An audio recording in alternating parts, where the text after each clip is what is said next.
Hello, hello, and welcome to another episode of CSG Echoes of Stardust with the Echoes of Stardust group. We'll be getting started in just a few moments here, but of course, we'd like to thank all of you, as always, for coming by and watching our stuff and the like. If, of course, you would like to know more about Dreamforge TTRPG, that, of course, is the TTRPG we are playing, the one we are working on super diligently, of course. You can come on down to our description box below, where you can find the links to several of our socials, where you can find art and a bunch of variety of things, as well as our Discord, where we field our community, and you can come and try Dreamforge and stuff for yourself. Just like to get that right out of the way at the beginning, of course, and it always helps to support us by giving us a like or subscribing to the channel and hitting that notification bell so you get notified whenever we upload a video, and of course commenting on the session. Alright, all that fanfare out of the way. We can go ahead and get started real quick. We, in the last session, had a little bit of an abrupt start as the party had made their way from the town of Qual'd after an emergency meeting, if I recall. Let me pull something up real quick because for some reason, am not having my notes aren't loading right. Oh, that would be why. That's okay. I can just quickly pull that up. Yeah, there we go. Okay. That was my bad. I had my notes up too long, and it had decided that it was actually going to unload the Google Doc that I have all my notes on, so I was just looking at a blank screen. Gotta love technology, folks, and its many hiccups. But in any case, let's go ahead and give a little intro here. So, the party arrived at the Qual'd Guildhall after their conversation with Zera and Giafree about G'thor's condition. However, their arrival was mired in apprehension, as the not-so-subtle reveal of that Hirrata was attending their quest briefing made Marliana and Jai scramble to keep Marliana hidden, along with some of the rest of the party as well. While the specifics of how inconspicuous the party had been had somewhat been a little bit undetermined at least at that initial moment, the meeting would ensue as the party would be told of the overarching plans of the Consortium and Guild as of so far. Mainly Iabon, Giafree, and Eric's devised plans. With the trade and resources from the north now available and all able to spread around the southern areas of the southern Lapis region, or not region, area of this province, the Consortium has hopes to regain the Gulf near Mogah, and for that they're going to need to deal with the sea monster that was previously spotted by the party. Or I guess you could say monsters, since well, they're not exactly aware of both monsters. They are aware of one that what was his name? I'm so sorry. Brishk had told them about seeing in the bay. That being a large creature with a large creature seemingly with a singular fin across its back, going down to its tail. Large arms that stretched out in this green ichor skin with these glowing, pulsating green and red veins that stretched out of its mouth into these arm-like protrusions. Something that I believe the party also happened to encounter, at least in the water, noticing during their first shipwreck when they got to Mogah. But in any case, to do this, the Consortium and Guild plan to swiftly procure some resources in order to build some vessels, or I should say upgrade some vessels that rely in the harbor of the Mogah settlement. Once they upgrade them, they plan on sending them out to face the monster, or monsters, clearing a path, and hopefully by taking down the primary creatures causing the problems. To this aim, they're going to need to immediately procure those resources, or at least a large amount of those resources, from the relatively nearby area, so they can do this relatively quickly. Finding a particularly rich area nearby was not super difficult, especially with the Consortium scouts being very accustomed to the area, as well as the Greyfang's assistance from the hunters that are from the Oh god, what is it? Is it the no, it's not Lalel district. What was the district? Altel. The Altel district that Greyfang used to be like the surrogate kind of leader of, or I guess, yeah, the sub-leader, you could say, of. However, upon finding this resource-rich area, a group of Direcockatoo seem to have found, or they seem to have discovered a group of Direcockatoo seem to have nested there recently, and had been, at least for the recent last few days, it seems, attacking passersby for some time. This is where the party came in, as they were needed to effectively capture these creatures, as the guild wanted to not necessarily kill them, but relocate them, and bring them away from the area so they could get their work done and get the resources needed for travel. Now the party finds themselves facing off against their quarry, the group of Direcockatoo. Although, as the battle ensues, something might be particularly off about these creatures. We'll have to find that out in today's session. So let us begin with rolling for initiative as I tab us over to the screen.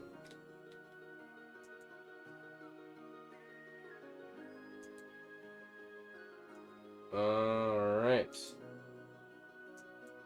Hopefully my signal does not keep going in and out. That'd be very unfortunate today. I will roll for Starsha. I got Magellan for right now. Wow, Starsha with a not super awful initiative. That's nice.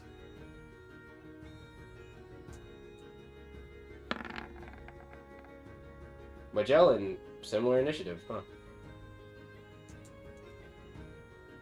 Uh-oh. Did I lose it? Did I lose people? No, I'm here. I was just doing something, but I'm good. Oh, okay. I'm rolling for homie, right? And then I've got felt. Yes, until homie's back, you got homie. Wait, felt's not here. Just no, it's just Karina. Wait, I don't think Karina's here either. Yeah, she is. Oh, is she? Oh, yeah, you're right. And rolling a terrible. Jai is, yeah. I just gotta roll for Jai. Mm-hmm. Yeah, that was not the best for Karina. What about homie? What did he get?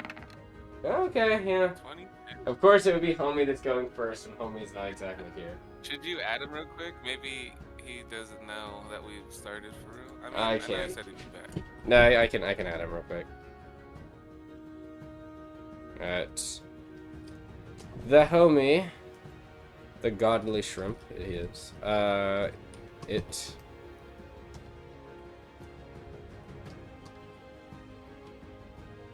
Just stop typing that message now. Oh, too late. Cool. Yeah, I had my headphones on. I just wasn't here. Oh, okay. I thought you said I thought you were fully stepped away. So. I mean, technically, I was stepped away, but headphones. Well, yeah, with headphones included. I thought your headphones were like off. All right, so you know what? It would help if I actually roll the initiative for the enemies too, wouldn't it?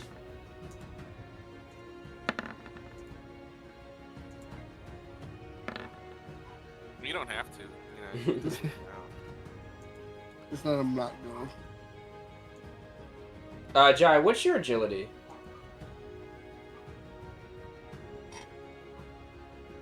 Modifier, sorry.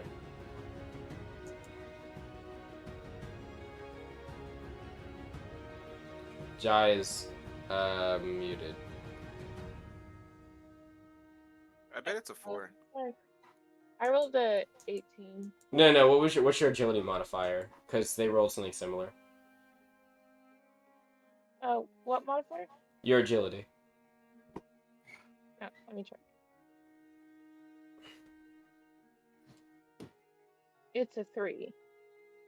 I think you have the same agility. Roll a d20. Okay. There's a flat d20. Well, you're probably going first.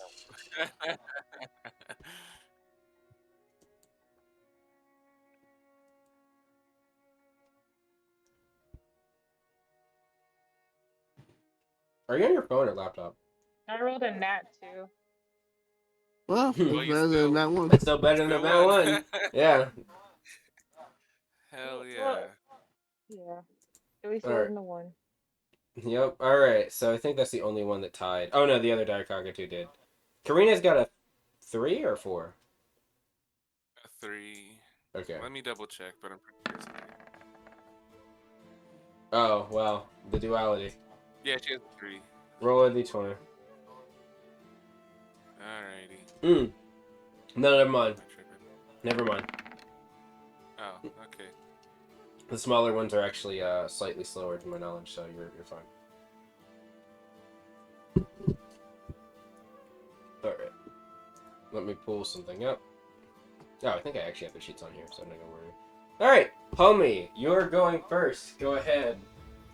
As well, these creatures begin to flap over. As I recall, they have spotted you, or they've spotted the group up top now. But the one initially spotted you down below.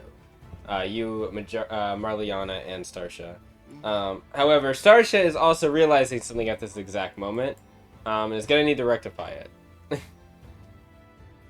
I don't have giant fighter yet, right? That's not a thing I get yet. Giant fighter? You mean the seeker, the giant seeker? For No, it's like the subclass. I think you have your You have subclass. are you talking about the reduction for maneuver cost? Yeah. I think that's you have that. active for Yeah. the large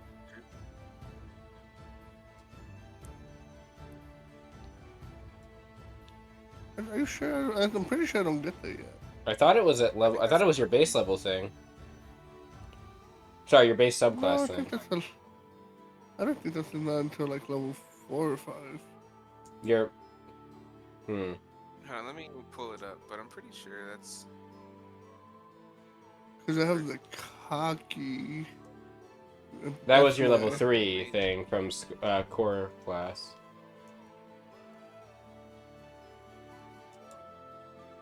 Alright, scroll. I went too far. You've got. Are you talking about the giant seeker? Well, that's the whip, right? Or no? That's the whip, but your second level ability is maneuvers are reduced by 3 when you're fighting large and larger. Yeah. Oh, okay. Actually, I think to a minimum, right? Of like Oh. 1. Minimum of 1, yeah. Yeah. Oh, it is just for grapple and weapon attacks, but that is all. Oh, it does, okay. so. I don't think it was like that. Actually. Well, So yeah, you got it. time to start wrestling. Big thing. Which one is the? I think it's that one. Yeah. Grapple check. Grapple check. I gotta do something to resist it, or is it treated as an attack roll? It's a grapple contest. Okay. Cheese! I will use deafness. I don't know why I didn't say that. I'm pretty sure that my deafness is a 4. 19. 5. It's a I'm 5. pretty sure you're winning. Yeah. It is a 24. Alright. Do I take half or do I take none?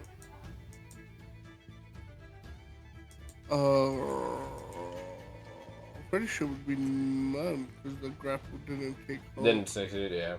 So you go and reach Yeah, over. Oh, sorry. But the grapple. No, yeah, you're right. None happens. You take no damage because. Okay. So you run up. I think that would be 2 actions, right? Because you have to 1 action to move, 1 action to use the grab crush. Yeah. Yeah, so you run up with your first action and you leap over, kind of try to probably grab, I imagine, like the leg or the wing, kind of keep it still. But as you reach over, you can see it unfurl its arm and the wing kind of bludgeons you back. Still on your feet, but it manages to kind of flap its wings in the air, kind of knocking you away from it. But it's still like, you know, there. Like it's still, it's not. Isn't there a mount property? Oh, you want to do a you want to try to do the one thing, the mounted grapple? Yeah. How do I mount grapple? I can tell you that real quick. Good thing I pulled up chapter 10 for other I reasons. just scrolled to it, funny enough. You can click to me. Oh, did you? Nice. Thank you. Yeah, I was looking at things that were close to it. Ah, alright, so, yeah, mounted grapple. So, supposed to kind of blah, blah, blah. Going for a mounted grapple, you can make a regular attempt to grapple the target within reach, which is large or larger. That qualifies. On a successful grapple check, you grab onto their back and rodeo them. Though the creature is not considered grappled, it is and is instead considered flat-footed. Should you fail this initial check, the target cannot be mounted on or mounted grappled for another 10 rounds. Okay. Only one target can be mounted grappling at once. Ah, cool. For one action, yeah, I was just telling you how to do it. So, yeah, do you want to attempt? Yeah. Alright. You go in for a grapple. Go ahead and roll me that grapple check as the creature starts to flap its wings again as you reach over. Trying to grab onto its neck. 23. Oh, but a 25 Hey. beats it. It does kind of move back, and you can see it kind of looks like it's about to take flight, but you kind of instinctively seeing this, dig back and just kick off the, probably like the ground or the air considering your boots, and kind of launch yourself into its neck and just football tackle into it, and swing yourself over. You are now mounted grappling it. I will just place you... And that means, right, it's flat-footed now? Why Yes, this so it is happening? flat-footed, so that means it loses its agility bonus to its AC, I believe. Yeah, and its stamina points are halved. Ah, that is actually good to know, because there are things that it can do to move away that it will not be able to do as much. Okay, thank you for the information. Hell yeah. Where's the 8? That's probably stamina points, isn't it? So you said its stamina points are halved? Okay, I will keep that as 4. I don't think it's gonna do anything yet. Yeah, I can't really. So that was 3 actions, I believe. And then also, I will tell you this now, but don't worry, I'll go over it in your turn again. So, for one action on your turn, or as part of the attack action, should you have extra attack, you replace one of your attacks with a mounted grappling check. This is not something you do right now, this is like in the future. For a mounted grapple, you make a grapple check against the target based on their size DC. Large begins at 14, huge is 18, gargantuan 20, colossal is 25. The DC increases by 4 at the start of a grappling creature's next turn. Conversely, the creature you are rotating can and will attempt to throw you off given the chance. At the start of its turn, as many other times on its turn for one action, each time it can force you to make another mounted grapple check against the DC. Should you fail the check, it will also count against you and your ability to stay on. I believe you need to get, based on the size, you need to get 4 successes for this large creature. Since he's, wait, he's not technically grappling it. Like, it's not... I was just wondering if you could still do crush attacks during this time. I feel like rule. I could see it. I could see it. I'll rule it's okay. Yeah, I'll rule it's okay. Because even though it's not technically like a normal grapple, it's kind of still like you're still kind of holding on to Like it. Monster Hunter when you're stabbing your weapon in a little bit. Yeah, yeah. I'll allow it. Actually, I'm pretty sure there's a thing about attacking on the thing. I think it's a feat about it, but for right now that's fine. I'll allow it. You know, barring me looking some more into the feats about attacking while on a mounted grapple.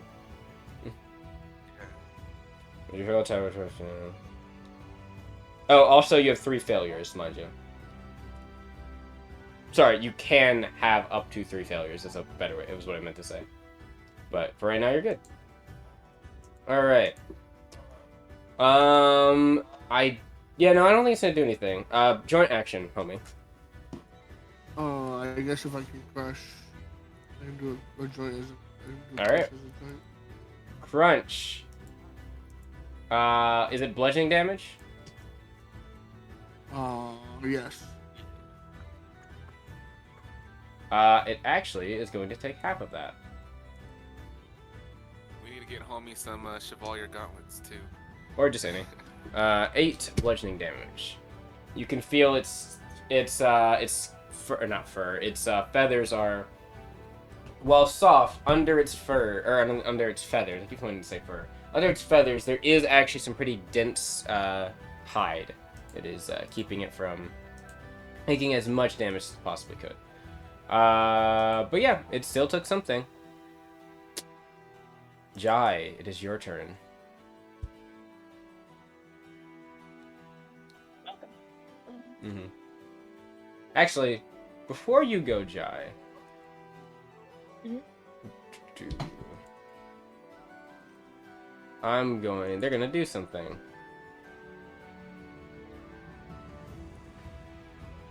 Yeah. Yup, right here. Jai, targeting you, Karina, and Magellan. What's the radius of that? Is it 5 or 6? Actually, I can just roll it and find out. This thing, you can see a globule of something begins to pull towards its throat, up into its mouth, and it spits out this ball of frost towards you. It is a 5-foot radius, so it's, you can roll me an agility save. Okay. Who's it hitting? Karina and Jai, not Magellan. Okay. Agility. What's her agility? Save. Only a 3. That's a shame. Where's my frost? Jai rolled a nat 1. Oh, It has a +3. There is a critical failure function, unfortunately. there is. Boom. There's the ice ball. Is it? Boom. I like the little the direction it went. That was cool. Alright, Karina. That's a pass. Man, That's a pass. Yep. It's just a pass. So you're gonna take half damage and not ice blighted. However, that was a critical failure from Jai. Also, I forgot that my shard's on homie. I'll just make sure I keep that there. Oh, Karina resist or she has a reduction. Yes, she does have a reduction. You said the physical? Yeah. Yes, because I think they have So it's armor. gonna- Armor. Yeah. Also, she resists ice damage to mine, from what I remember. It doesn't look to be the case. It should be. From what I'm seeing, it's acid and fey damage she resists, and she's immune to poison. Oh, no, you're right. She has the breath weapon. She doesn't have the cold resistance yet. Right. So 8 damage. And then Jai, 15 damage, and the target takes full damage, and then Qual'd frost sensitivity. Could you go pull that up for me? Now, Jai, your teleports. It would be on chapter 10, probably. Now, Jai, you mentioned you wanted to try to avoid some of this, right? Yeah. Okay. There is the evading maneuver, which is just like the basic thing everyone can do to take like a certain amount of steps away with certain stamina points. How far is that? Karina would do that. 1 stamina point, and then I believe that was a regular success.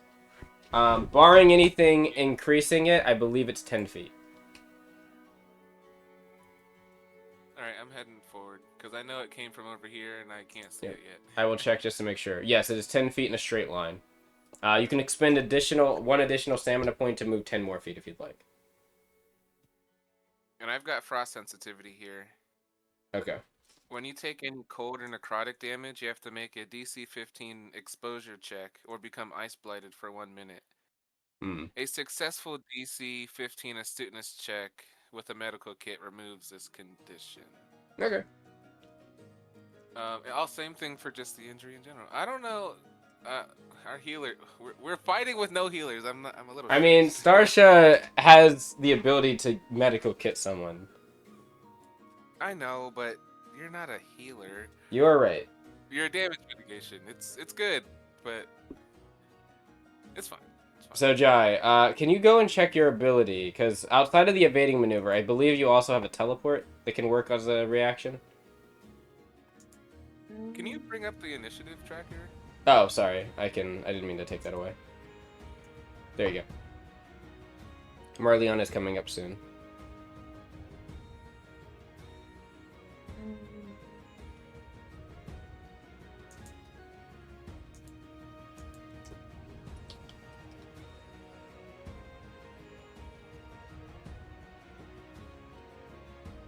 CSG. What was I looking for?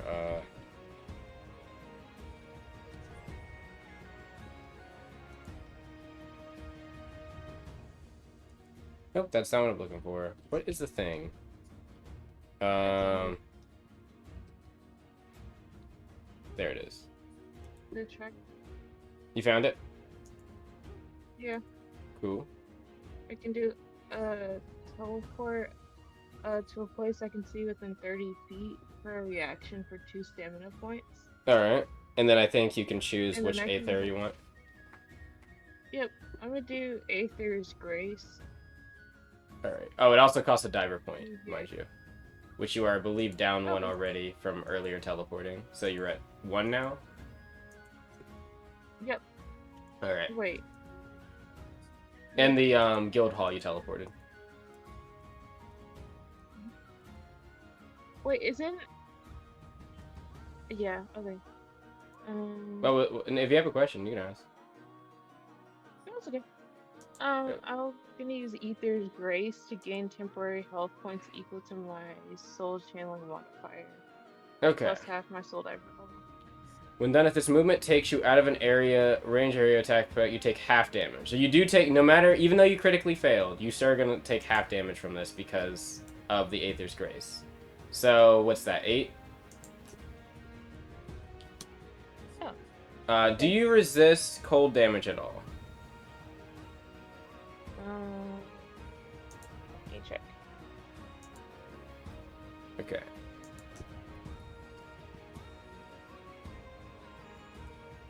If you do not, then... No, Jai does not. Alright, so 8. I gave you the 8 damage. You're at 18 health. You may move 30 feet in a direction you'd like. Your fur begins to chill, and you can see like a little bit of snow. Already. You had what, sir? I had 1 temp health already. Oh, did you? Yeah. Let me... How much temp health did you get from that?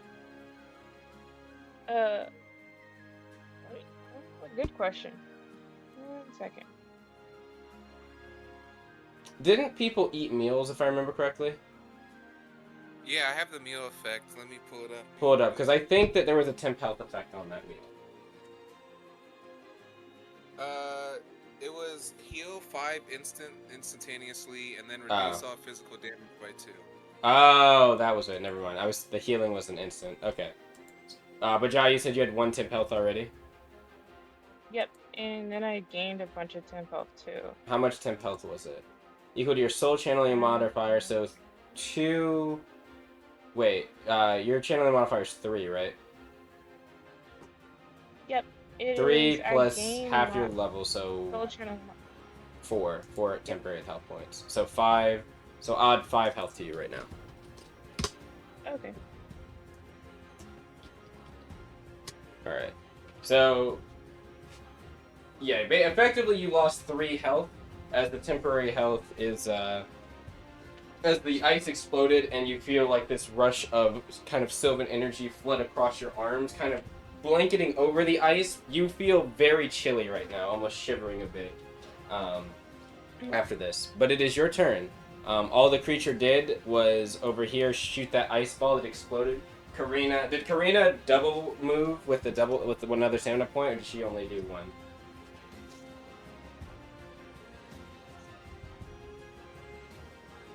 Karina? Sorry, say it again. I was trying to... Did Karina move twice, or did Karina only move once? She only moved once, right? With the evade thing. Did you hear me when I said that you can use another stamina point to go another 10 feet if you'd like? Oh, okay. Does it have to be in the same line? It doesn't say that, but it has to be a straight line. So, you could go another direction, but it has to be 10 feet in a straight line. Okay. So you're moving up there. Still can't. That's crazy. 1 sec. Can you not? Yeah, okay. 1 moment. No, her vision isn't Oh, her good. vision isn't super good. Right.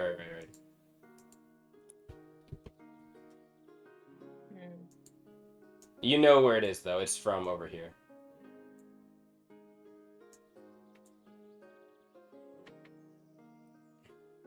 And I put that torch on the ground, right? Or no, I think it's on someone. Yeah. Starsha is going to look over at Marliana real quick and just kind of motion towards the torch that she gave you. But outside of that, Jai, what would you like to do? Starsha threw the torch. Did she throw it? I thought so. I think you're right. I think you're right. Let me check the layer But I real don't quick. see it on the thing. Oh, no, it is I there. think I just put it on the layer. light layer. Let me do this. Token I layer. just can't see it. Yeah, there we go. Yeah, because it still shows light on the token layer, so there's no reason for me to just keep it on light layer. So yeah, Sarsha through the torch, so she will motion at you to the torch, but she'll say something in a moment. Jai. Oh, also Jai is just teleported right behind you, but and a shower of leaves. They've just appeared. A little bit chilly, snow is covering part of their arms, forearms, and legs.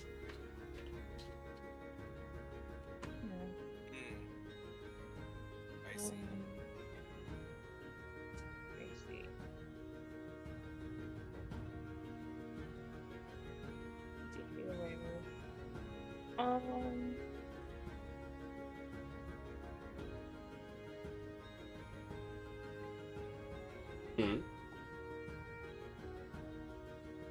You looking at your spells? Yeah.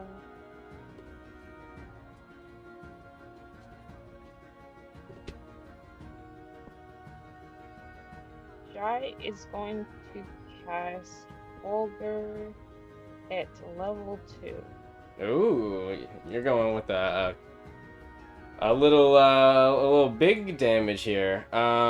Did we give? Wait, we did Fulgur, right? The spell macro. I'm pretty sure we did. Why does Jai not have a spell thing? Jai doesn't have any spells showing up. Yeah, that's not good. But it is 3D. Alright, well, I think you have to roll to attack, right? Yep. Alright, go ahead and roll. What's my bonus again? +5 if you have a 3, so first bonus +2. Okay. Unless there's something else adding to it. You have the guild focus staff, right? Yep.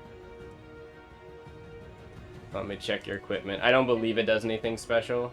It's got acclimated armaments and Draken spell storage. The Draken spell storage thing you haven't used, but... Oh, there is actually something interesting about this. Not that necessarily...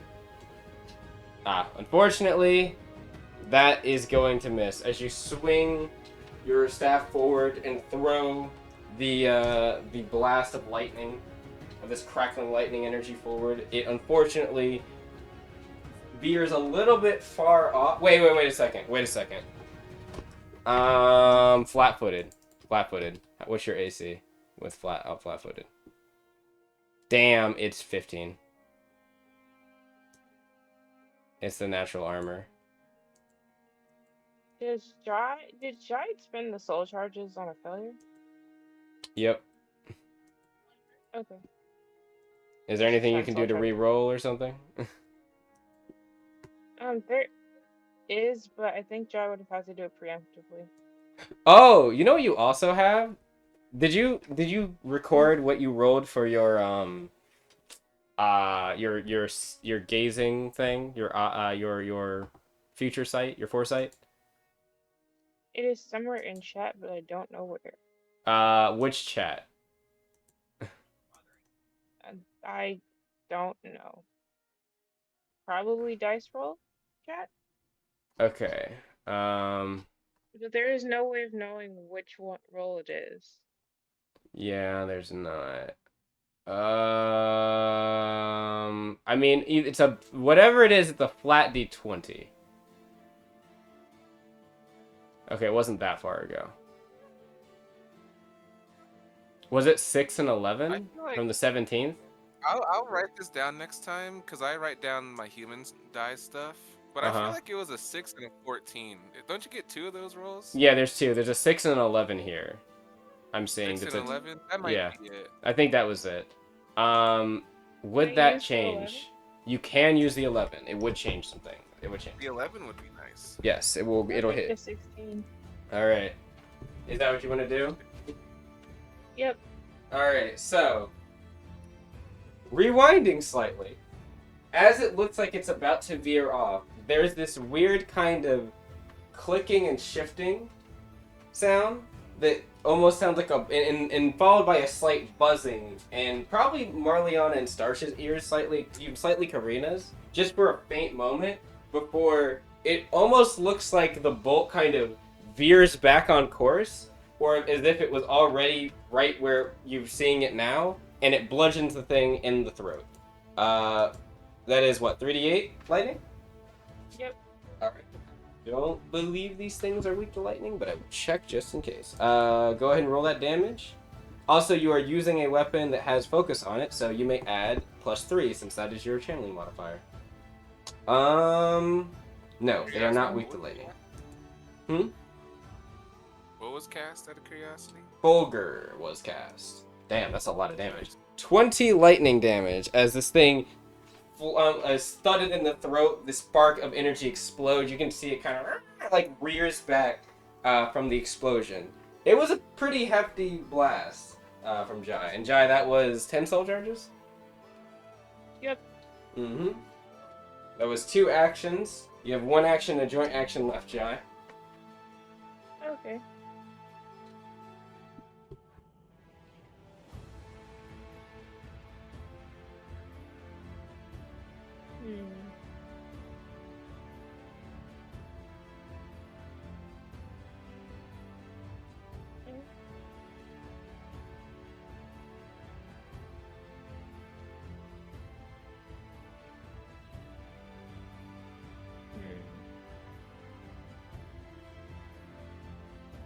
You could convert some of your soul charges to diver points if you want. It's only an action, or vice versa.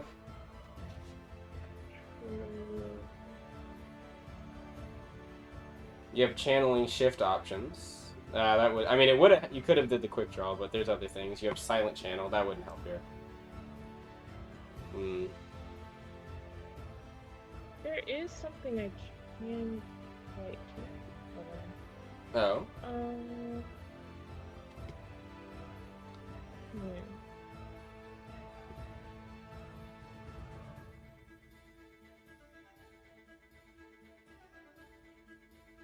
Jai's just gonna convert 6 soul charges into 2 diver points. Alright. Go ahead. So Jai would have 3 diver points now. Alright, I will add it back to your green bar. As you can see this surge of energy whelm across Jai's body, they begin to get filled with a bit more spiritual power. I believe that is anything for a joint action. No, Jai would just end with their turn. Okay. The creature that was up... Oh, wait, that's not the one up top. Alright, well, it's this one. First of all, homie, it wants you off its back. Get off. Leave me alone. Oh, wait, I don't think I need to roll. One sec. Let me check that real quick. It just uses an action to shake it. Yeah, so it's just going to use an action. So, yeah, homie's eating actions right now. Yeah, so the first... I think it gets a free one on the first part of its turn, but it is going to do it twice, so... Yeah, it says the first time at the start of its turn it gets to do 1. That's fair. That makes sense. And it is going to do it twice, so that's why I said it's going to use an action regardless. So, homie, I need you to roll... I'm pretty sure it's a set DC, right? It's like 16, 14, something like that? 15 right now, and then it's 15. 19 next turn. Right. So go ahead, homie. Homie? Uh-oh. Did we lose homie?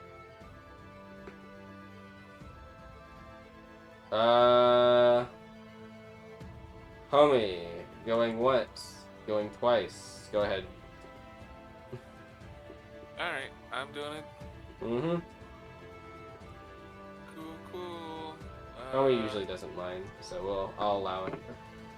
Yeah, it should be fine. It's not my fault. Oh, I passed. Okay, Right. so... Oh, and I Does he need get- another one, right? Yeah, another one. By the way, does they get any weird pluses for doing grab and crush normally, or is that just straightly what his I'm just using that. That's his normal grapple. Okay, It's just making sure. I didn't know if there was any bonuses coming to that from his grapple. Because I saw the +4, which makes sense, the +5, which makes sense, and the +2 was I was thrown off by. I think the 2 comes from a fee. I'm like 80% sure. You know, just go ahead and roll. I'll check homie. You're fine. Go ahead and roll. Alright. I can just quickly Man, nip that this in the one's butt. Oh, whoops. Honestly, he probably should have like a macro that's just straight grapple. Is I mean, 3.5 what- homie correct? Yes, the 2 is correct. That is from his verse bonus. The 4 is from his regular, and then the 5 is the skill points he put in. So yeah, that is correct.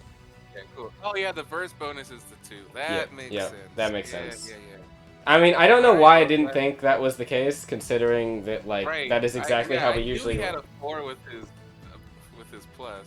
All right, so it is kind of starts throwing him back and forth, but homie is just holding and digging on. He's got his shoulder. Now he's kind of got his shoulders locked with his elbows around the thing's neck, and he is not letting go. Noting that is the case, this thing is going to probably flail a bit, and it's just gonna run, probably fly over here, about 30 feet in the air, towards this ridge. Not 30 feet, that'd be probably 40 feet. Yeah, it's currently like on top of the ridge. It just flaps up there about 40 feet and is like trying to get homie off. It's very upset right now. It's going to... Does it want to try to throw him off more? You know what? I think it's just going to try... That was an action throw, or try to throw him off. One action left. You know what? It's just going to try to throw him off again. Roll again. Alright. Get off of me! Wait, so how does the success of this work again? The successes, I believe, count on his turn. I don't know if they count on the monster's turn. Let me check. I think they might. You might be right. I'm checking. You're on the thing, so right?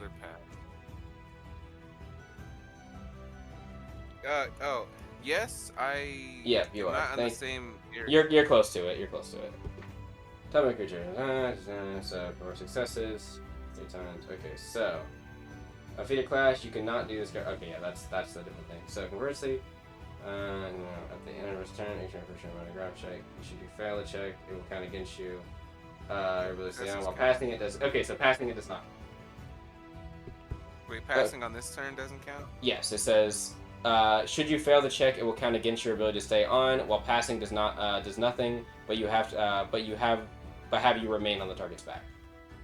So. Okay, so it's just on his turn. So next turn is when he's gonna have to start passing 19s. 19s, yes. Actually, I think it's 18s. I don't think it's 19s. I think it was 14. I think it was a 14 DC. Yeah. It was a 14 here. That was why. I was like, wait a second. Yeah. All right, so in that case, yeah, he's good. It's used all of its stuff to try to get him off, and homie is not letting go. I mean, there is a thing it could have tried to do, but it would have hurt itself doing that, which is try to run into something with you, but that's not going to do that yet. My next turn, though. Marliana, it's your turn. All right. Well, my plans are ruined. The bastard ran away. Yeah, it was... I mean, I guess that's kind of okay. Like, this takes one of them out of the fight for a moment. Well, homie goes off in the distance. I have nothing to do. I don't even know what... I'm going to have to run by the torch, pick it up, and throw it somewhere. I have no idea where I'm going. So she's just looking over as the homie and the monster disappear into the darkness up north. It's thrashing like, well, I guess that takes care of that problem temporarily. But... We need to help the others up top. I forgot. They don't have they don't have one of the tranquilizer darts or tranquilizer sims, so we're going to have to administer it. We should head up there. All right. So I'm gonna use an action to move to the torch. Just pick it up. Pick it up. And I have 5 feet left of movement. I go that way. I will move it with you. How far can I throw this thing? You know what? I'm pretty sure there is actually a thing about that. I'm pretty sure it is equal to 1 plus your vitality modifier times 5?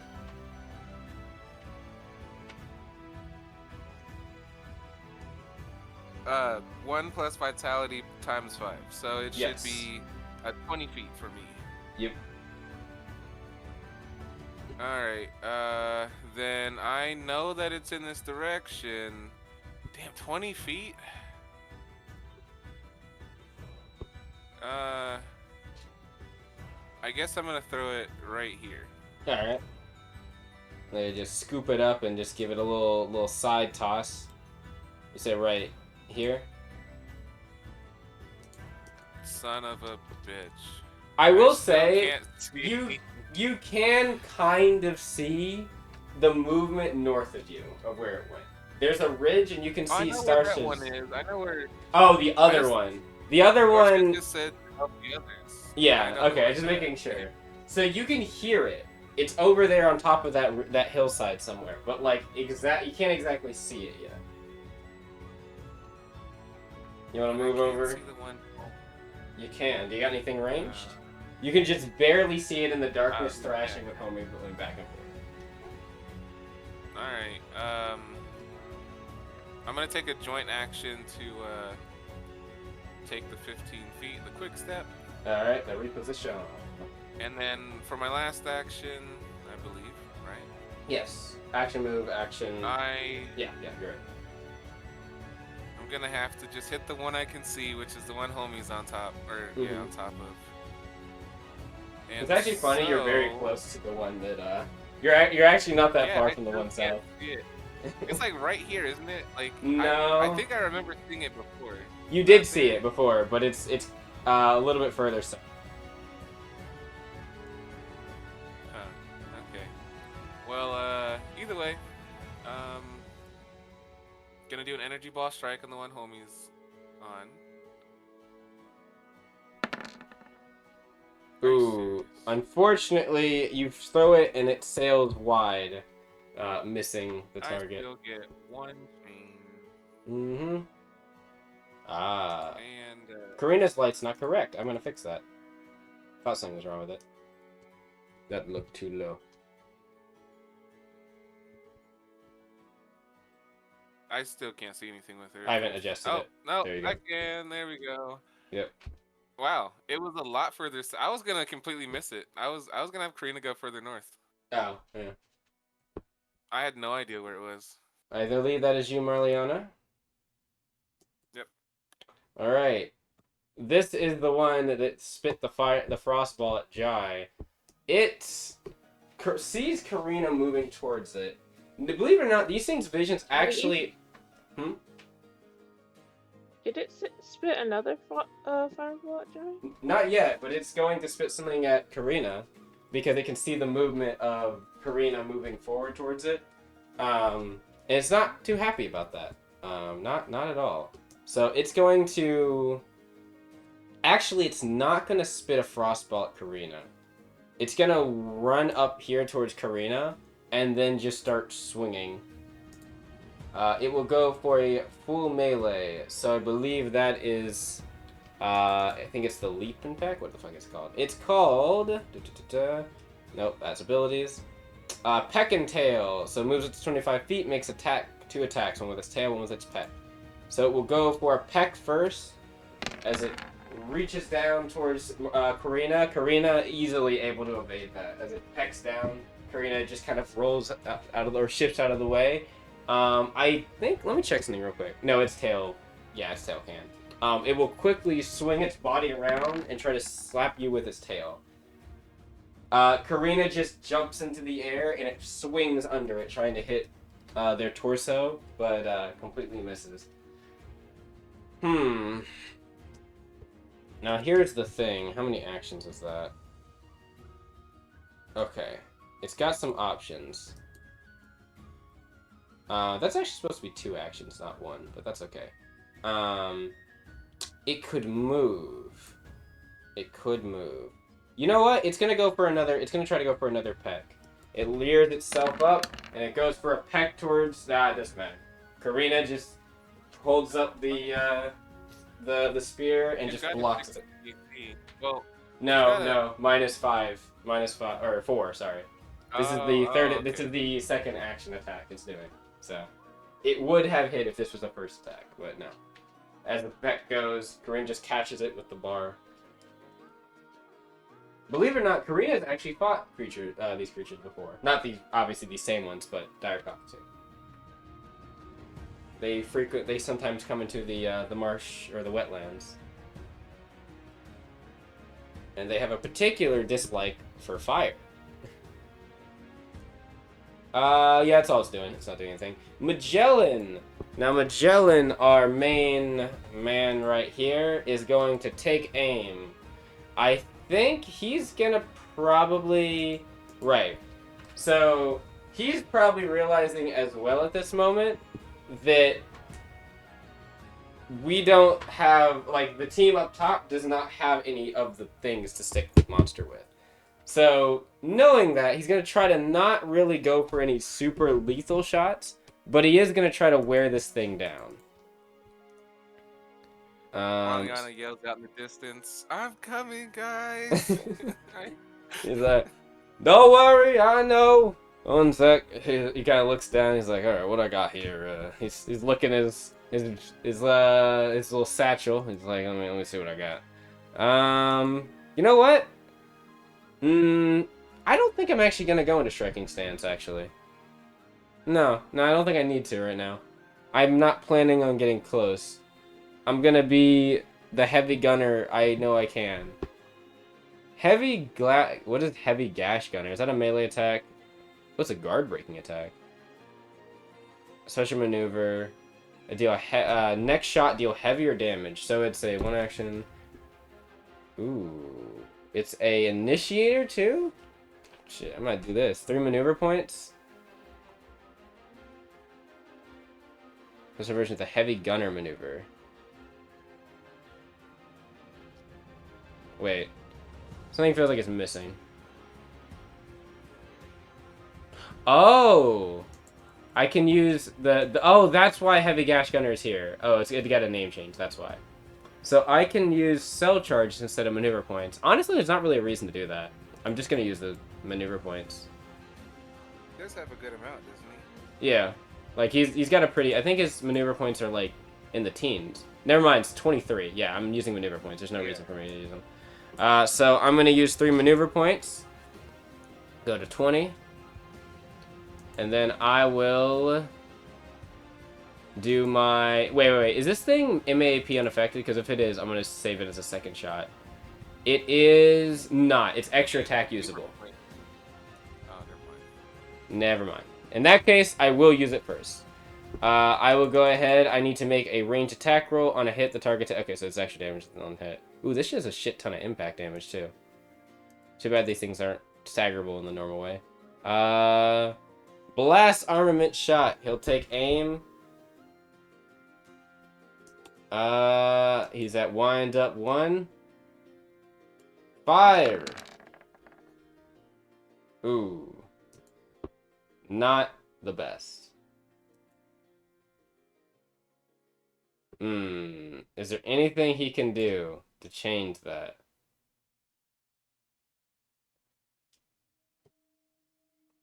Nope.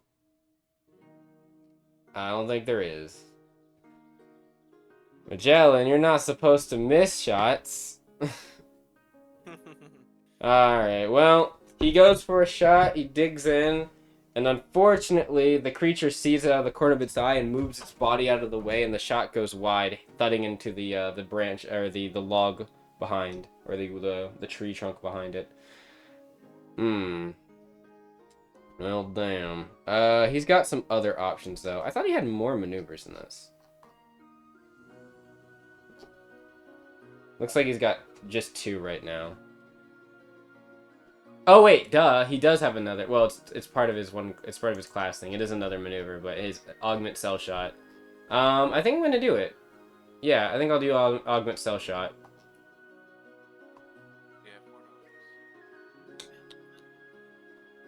Yeah, I just gotta read it real quick. MAP unaffected, right? Yes, it is an MAP unaffected.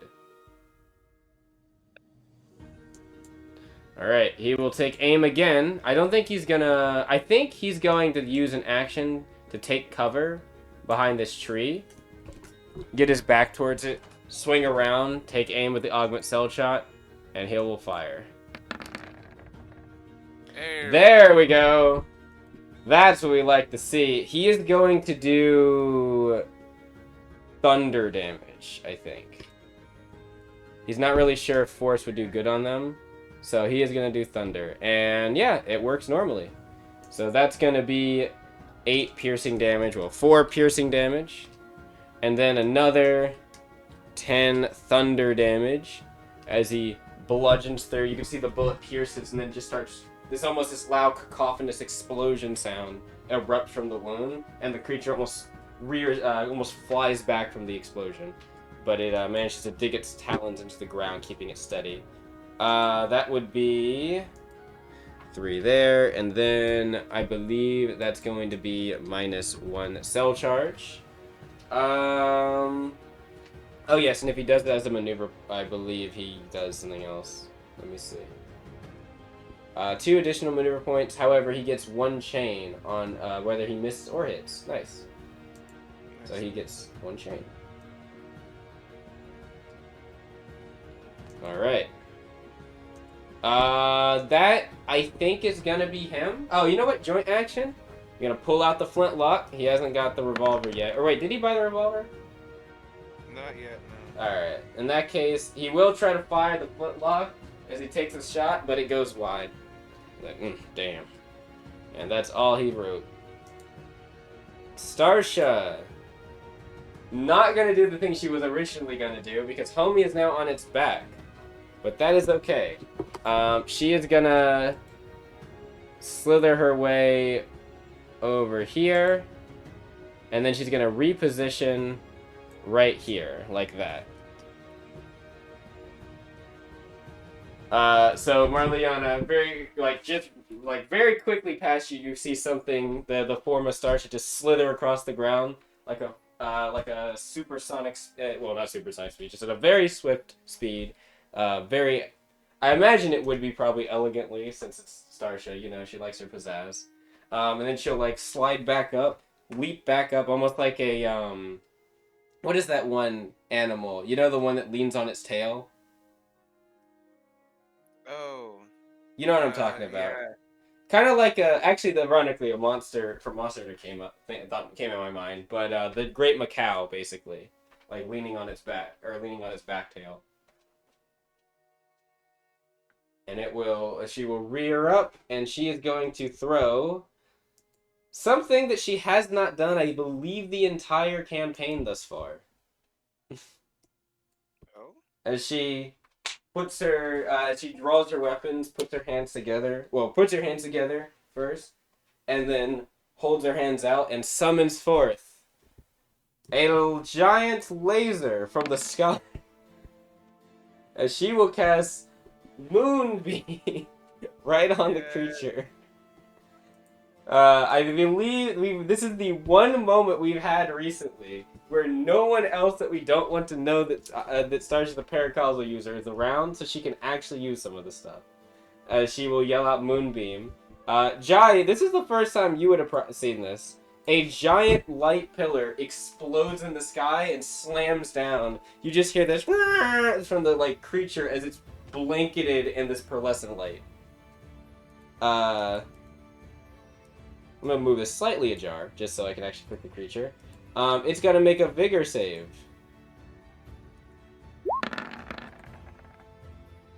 $15. I believe that's a pass. So it's only gonna take 7. She's gonna do lunar damage. It does not take anything special from that.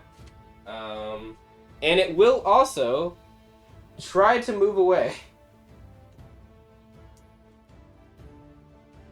It's going to use 1 stamina point to move over here towards Starsha.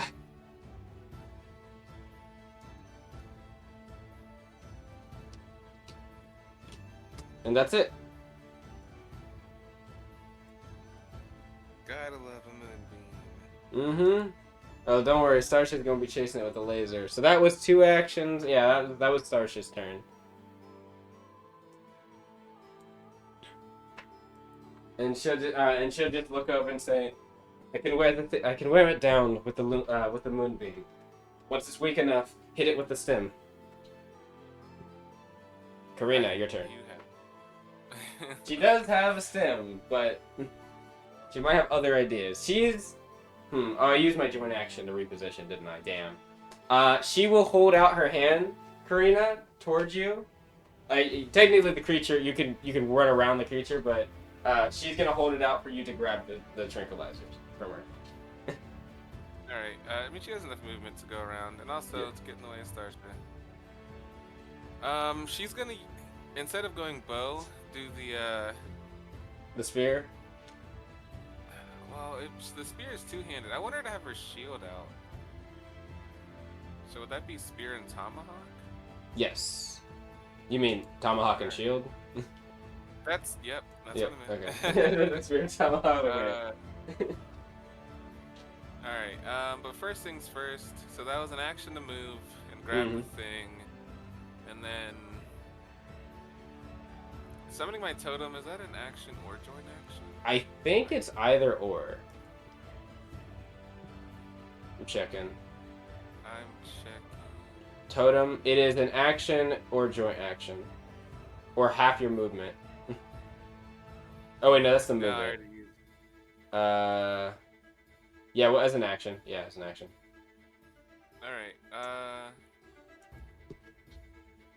yeah, alright, so then as that action, I will summon the totem, and I am going to... I think I'm going to do Razor Fang, so... Ooh, the damage up.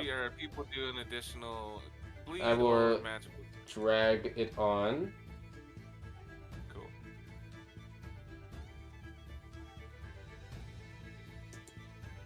Ooh, where do you want it? You can move it, actually. Alright,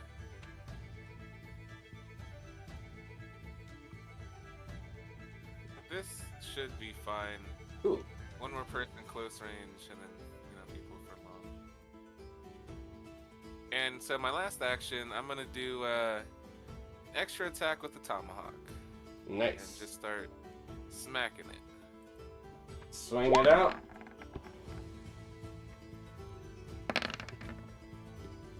Swing the tomahawk.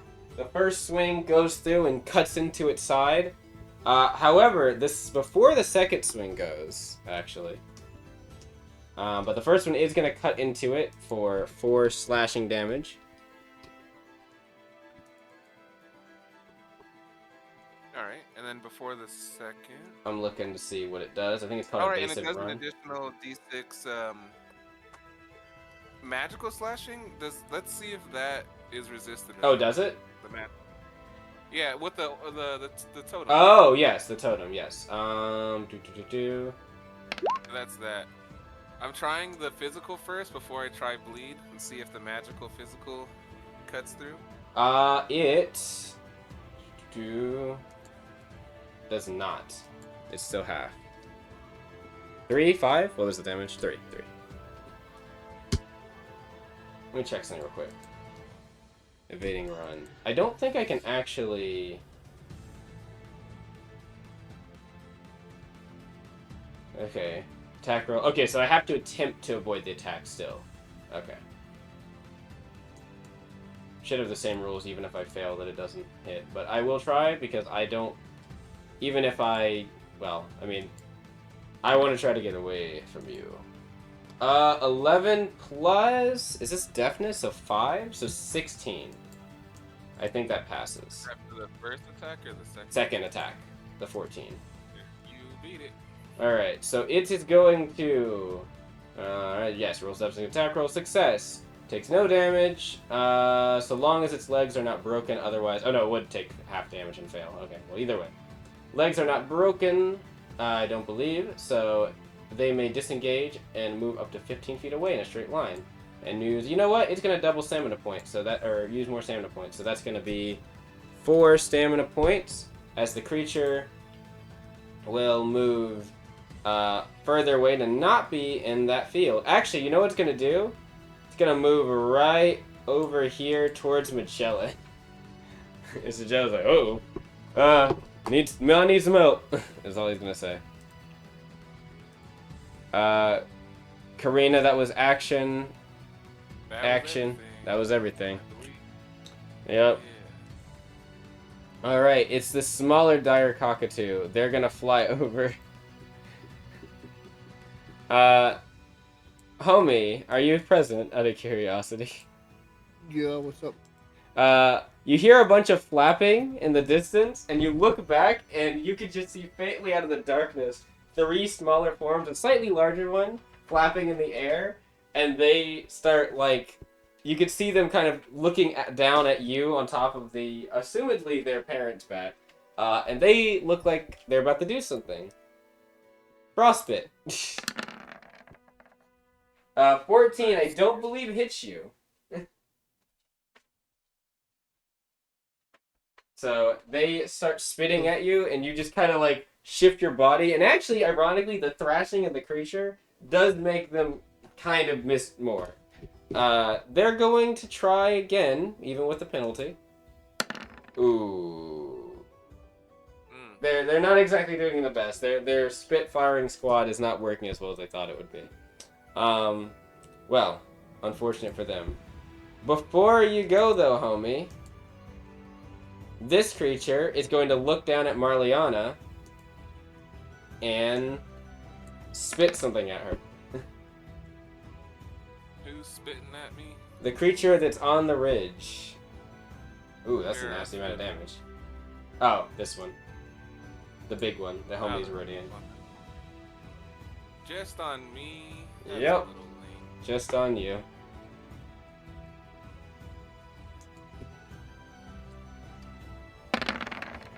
Oh, I failed.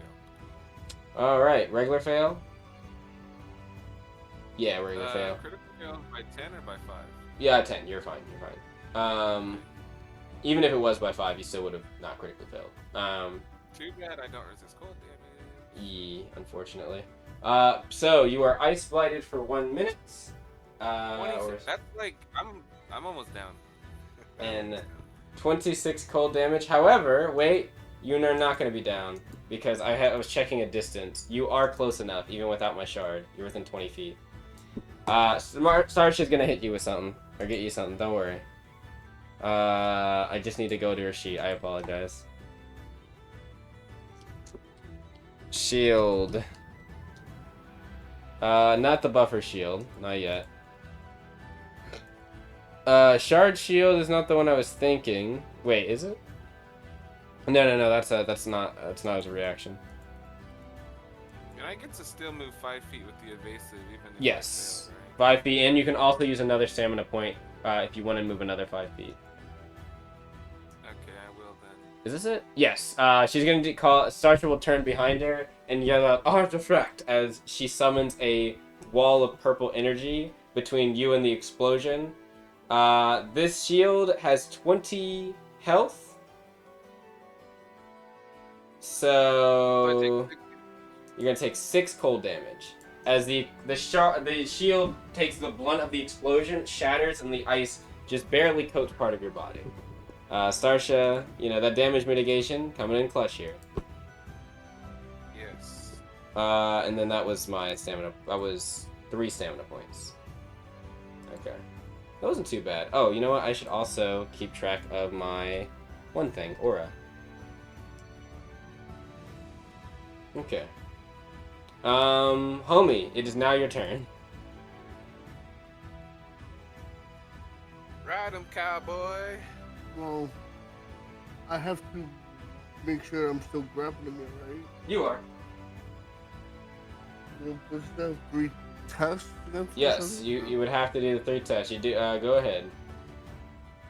The DC is 18 right now. Yes. Wait. So Is 3 it actions 18 could or is put it down, 14? right? No, yeah, you're right. It is 18. Yep. You could knock it down if you get all successes here. If he not, this is something I've thought about for a while. If you nat 20, it doesn't The count whole for 2. thing, the larger they are, the harder they fall. Mhm. I feel like that should be represented mechanically. Like, bigger creatures take more... If they can be knocked back and knocked down... There's a couple of feats that are tied to that. Not the size of the creature, but how the different feats will interact allowed you to throw them different amounts based on the size. Wasn't sure when it was empty. What was empty? No, nothing. My bad. Oh. Alright, I need those grapple checks, homie. Here's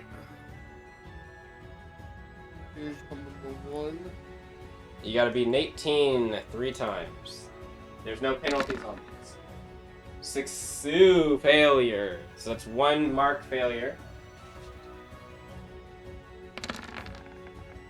That's a success. You can see the first time it thrashes, it kind of hits homie in the into the back of the tree, or his back into this tree. It kind of loosens its grip, but he manages to hold on a bit more. Kind of knee it in the shoulder. Go ahead.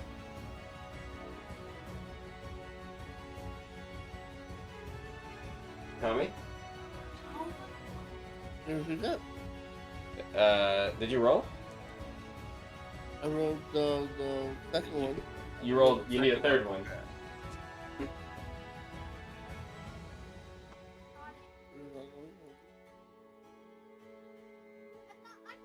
Hello? Homie, are you good? Well, No, there it is. That's a second failure. It kind of slams you again against the tree. Your group loosens. All right, that was 3. Do you want to do another crush attack? As a joint action? That's successful, yeah. Alright. So you have 1 success, 2 failures. Keep track of that, and then also roll me that crush attack as you begin to tighten your grip a bit.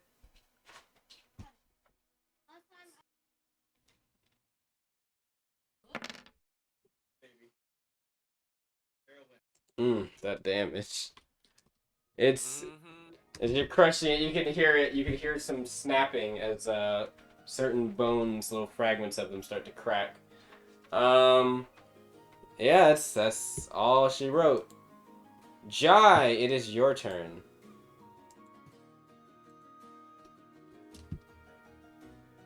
Did we lose Jai? They are muted.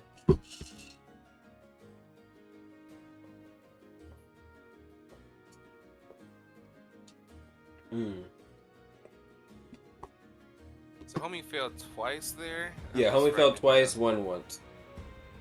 Yeah. Let me check something real quick.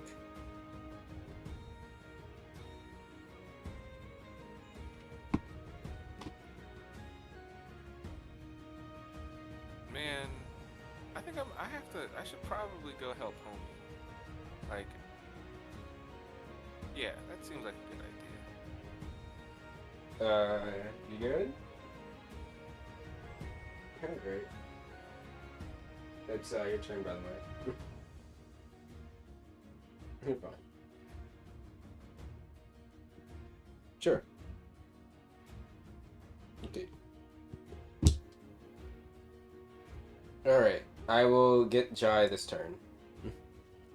Okey-doke.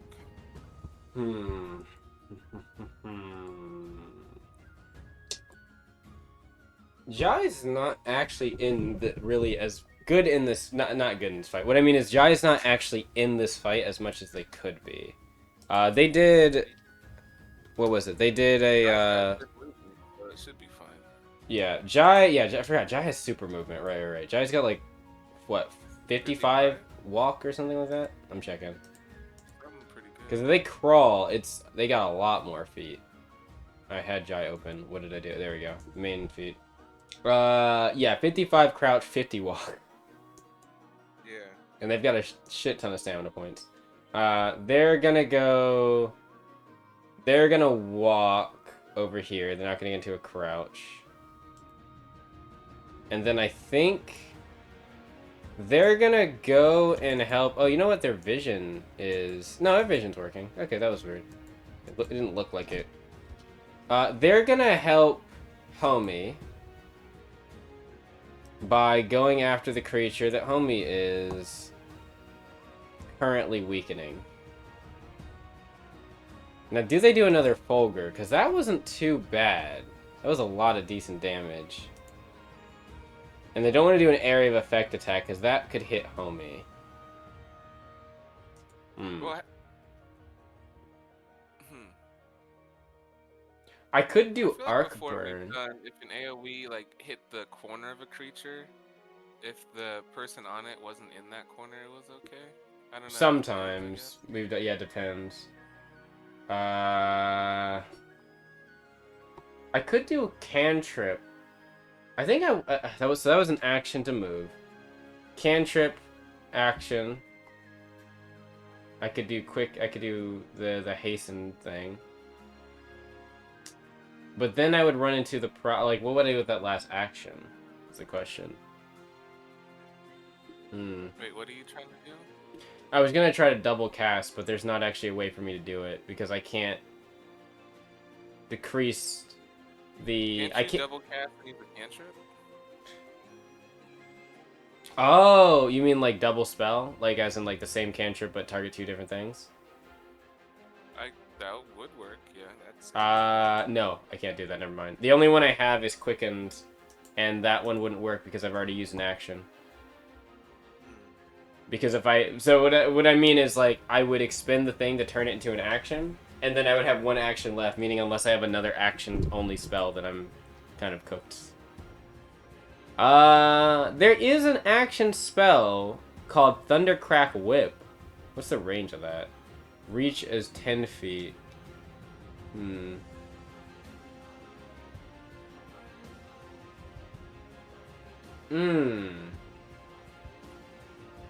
It's got an interesting feature to it that affects beasts specifically. Sounds fun. I could do that, and then use the whip. Yeah, I think I'll summon it. Yeah, I think that's the play. So, the thing is, though, do I have anything that I can make shorter? I got Cacophony.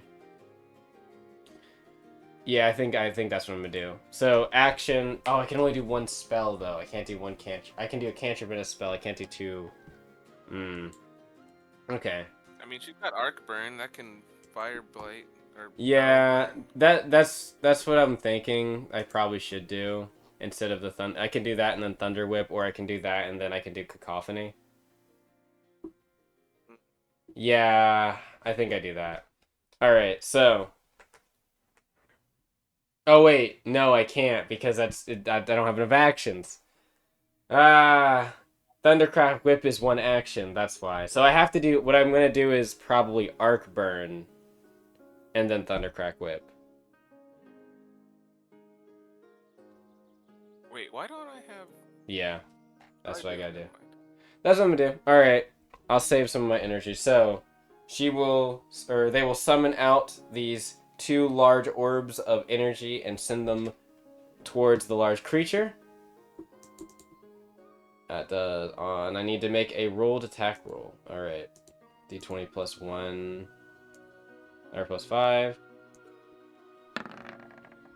Didn't matter. I missed anyway. It goes towards the Direcockatoo, but it flails its body away and it misses. However, this does not change any of the calculus of what I was planning on doing. I will use 1 action to now summon the whip. And I guess attack with it, but I don't think I'm going to... Well, no, I'm not close enough. Even if I reposition... Yeah. Jai's just gonna stay right over here. Behind this tree. Oh, I moved on accident. Can I sure. do that? There we go. Yep, there you go. That's where... All Jai's turn. Alright, this thing over here. Got Homion's back. Oh, yeah, that's that one. You know what? It's gonna try to throw Homie off. Alright. Homie, roll me another check. These are still DC 18s. Yes, 18.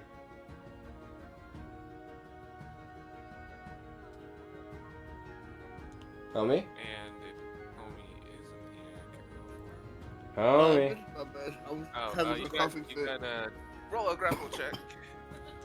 It's trying to knock you off again. Oh, damn it. It does not want you on it.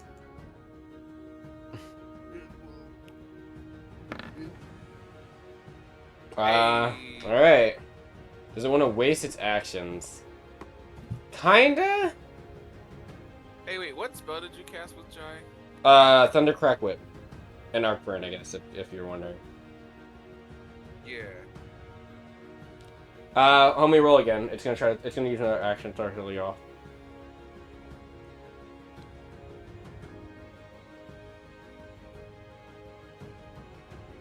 Homie? Hold on. What was the whip ability called?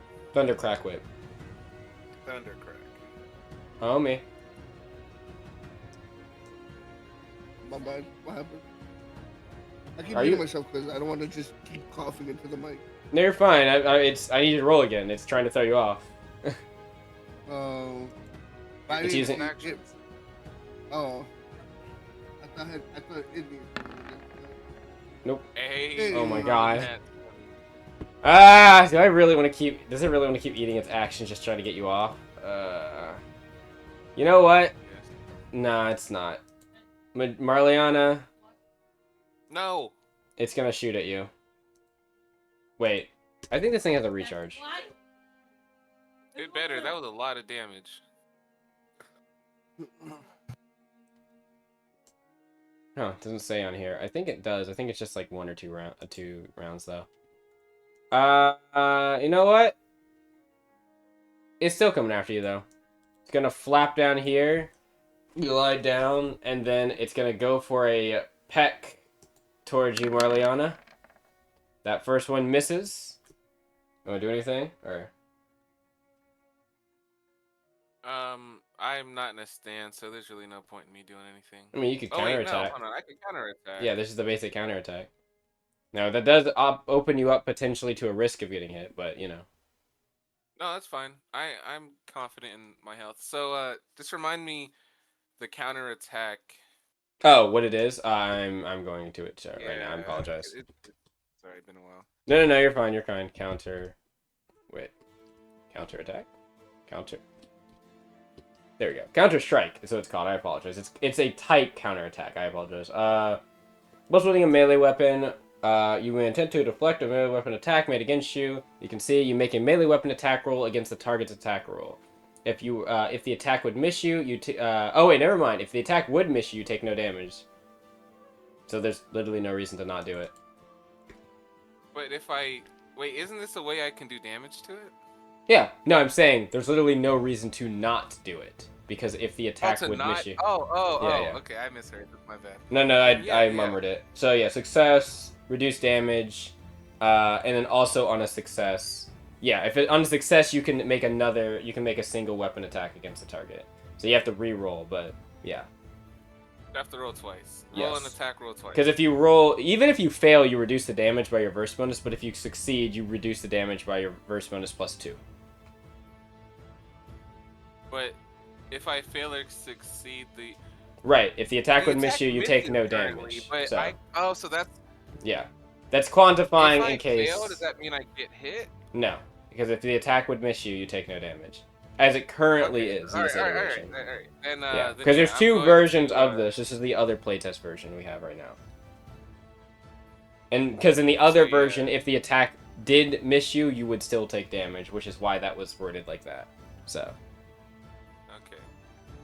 I don't imagine the weapon you're using has deflect as a property. Just curious. My horn has deflect, I believe. Does your horn have deflect? I'm pretty sure. Check. Let me double check. I need you to confirm that. That is important. No, but yeah, my horn has deflect. You add a +3 to the... Well, never mind. If this had hit you, you would add a +3 to the reduction. Okay. Good to know for the future. Yeah. For the future, sorry. I'm using the Guild Glaive just because Marliana needs the testing results. Okay. Even though as a player I know it's not going to hit as hard as every other of my options, I do have to try. All right, fair enough. So that's Damn. the first roll. That's a failure. I'm gonna add a human die. I Oh, want the okay. counterattack to actually go through. Then so in I'll that use a human case, die. you pass. You don't need to roll it because you pass automatically. As long as you have a Right, 1. yeah. So, I assume you are going to go through with the actual counterattack portion. Mm-hmm. Okay. Make a single weapon attack against the target as you block with the bar of your glaive and kind of throw it back, and you get ready to swing again. Roll me an attack roll.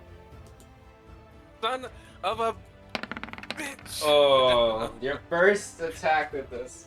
You swing, and you swing a bit too broadly, and you kind of instead of slashing, you slap the side of it, and you hear a creaking, like crack sound on the weapon. Your weapon takes 1 point of damage.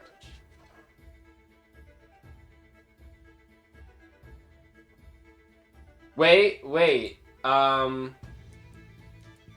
Isn't there a thing that these have? Oh yeah, it's the guild. I can roll. Yeah, I can acclimated roll armaments. The, There's a stipulation as to why though. What I'm gonna go check. it's if I'm already versed with the weapon. Ah, which okay. I am. In that case, then yes, you may do so. It is I believe you get to is it? Yes, a reroll. Once per turn. So you don't want to use your reroll? One of your rerolls? Oh yeah, without a doubt.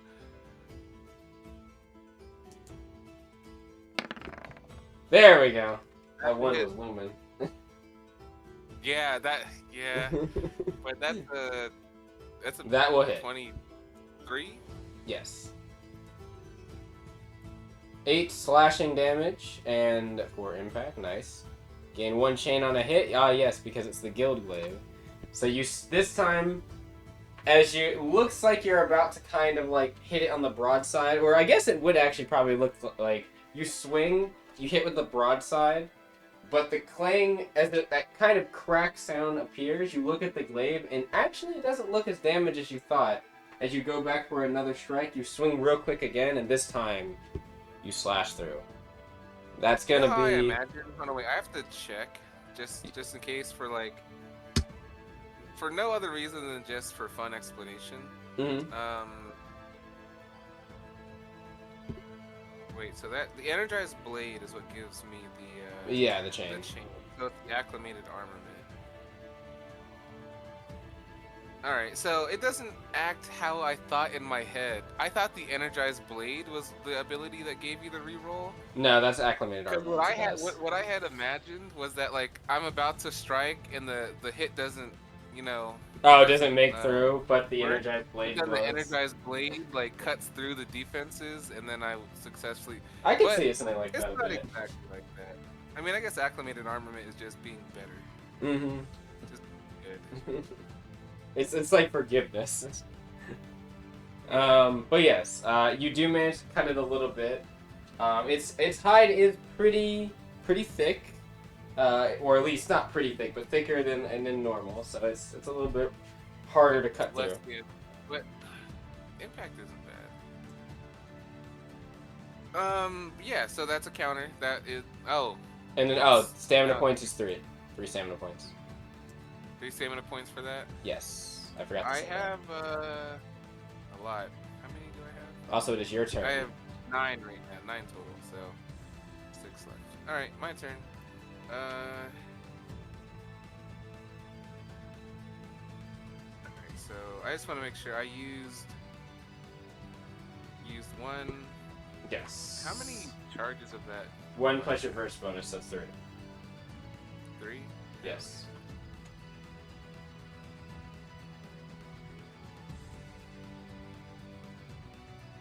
Okay. And that's per short rest as of now, at least. That's yes, it's currently playtested short rest before it was long rest, but we're seeing.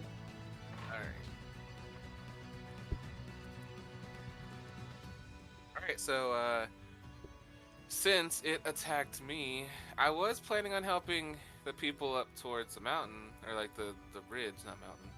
But again, I really think homie could use some assistance with the 3 little guys that are coming. That's fair. So it jumped down to me. Yes, it is right next to you right I now. am going to try and knock it back. All right. So I have recognized that the Guild Glaive, as good as it is, has not been able to puncture through the sturdier defenses of this creature. Mm-hmm.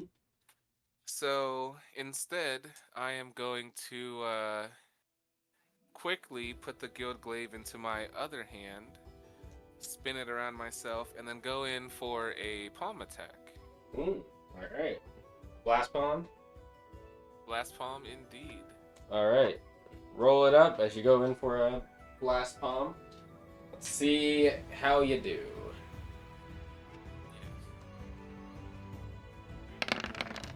Ooh. Not well. You want to use a die, or are you gonna just take that?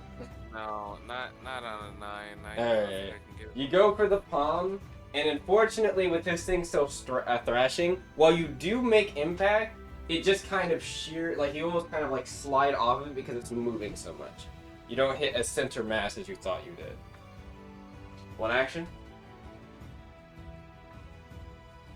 Yep.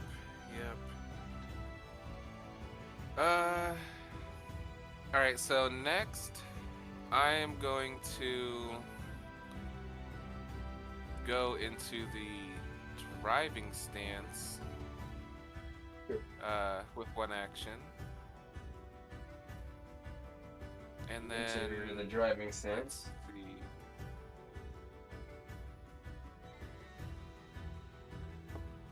Alright.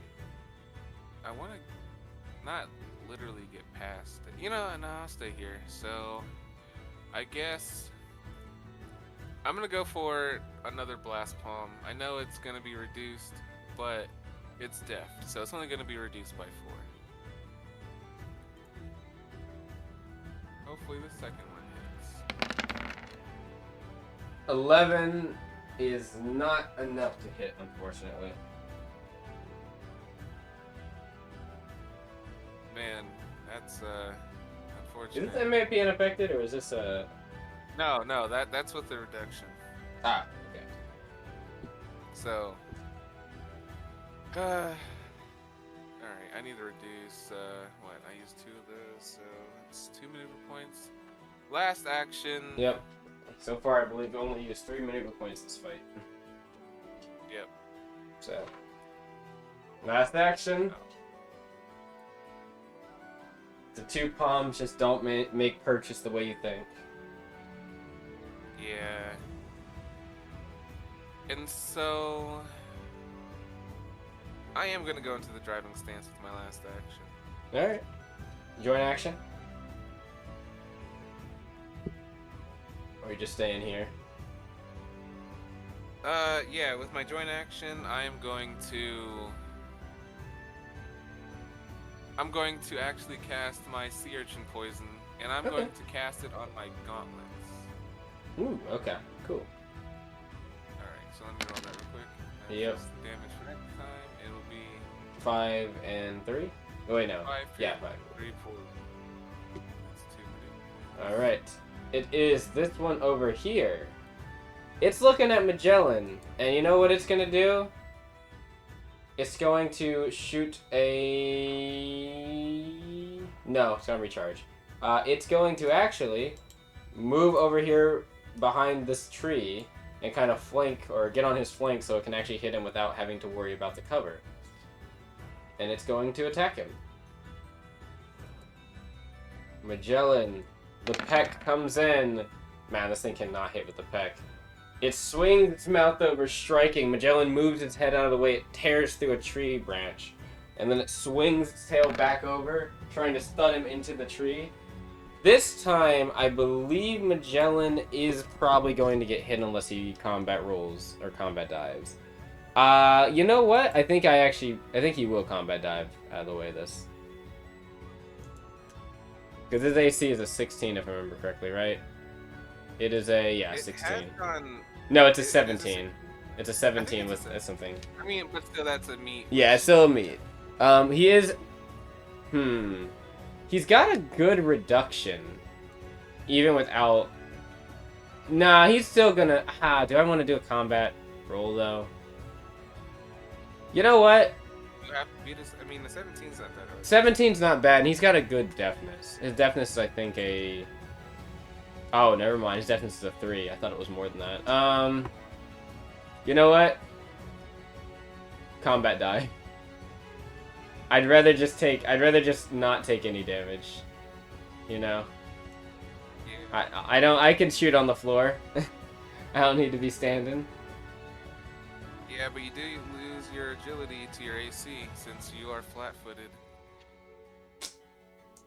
Yeah. It's -3 AC. Hmm. Yeah, the flat-foot when prone it's so nasty. You raise a good point. But that sounds like, man. But if I fail, okay. I'll combat roll. No, I'll combat roll because there's a chance I can go in a crouch and not prone. Alright. No! He rolls this way, but unfortunately it catches him on the leg. However, he is only going to take 4 damage. As he's got a -4, he's got a 4 reduction. Oh. It was gonna slap him into the tree too, so... He's gotta make that check. Magellan? I believe in you. Don't fail this.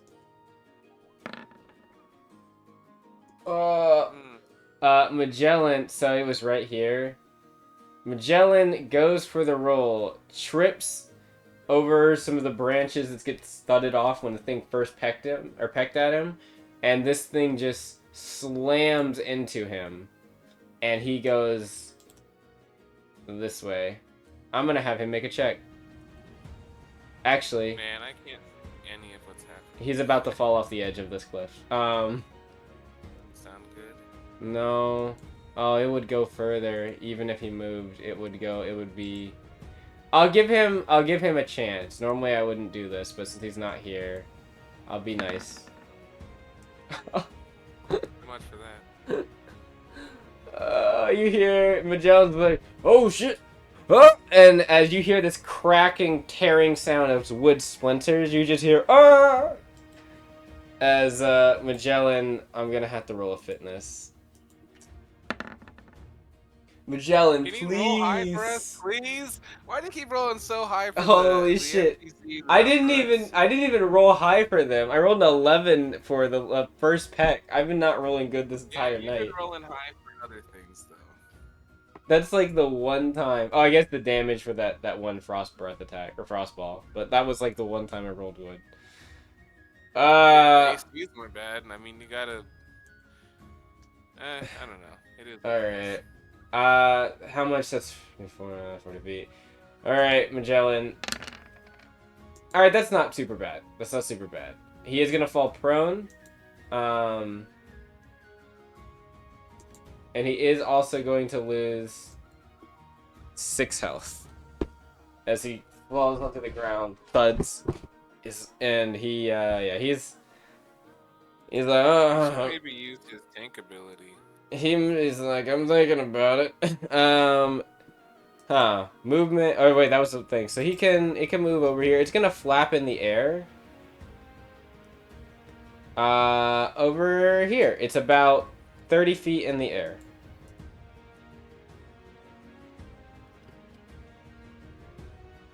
Where's my wings? There we go. 30 feet in the air. Magellan, who is down here, he could use his tank ability, but it wouldn't really do him much good now down here. He's gonna pick himself up, dust himself off. Like, ooh, alright. It was a bit rusty there. He is going to move this way. He is going to then joint action move and get right over here. And he's going to look at that chicken. He's got 2 actions left. And you know what he's going to do? That one maneuver once again. He'll fire again. This time he's got wind up at 2. Actually, he's going to lock it. So he'll only see it wind up 1. But that's okay. Oh my fucking god. Magellan. Please. Okay, that's alright. Augment cell shot. He's gonna fire and he'll follow it up. I think he's out of ammo at this point, by the way, after this shot. He's gotta reload. Fire!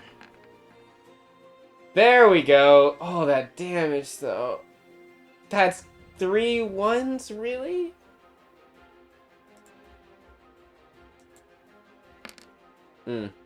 Dude.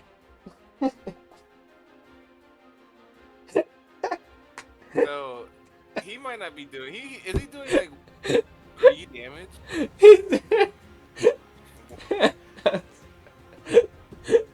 He's doing 4 damage.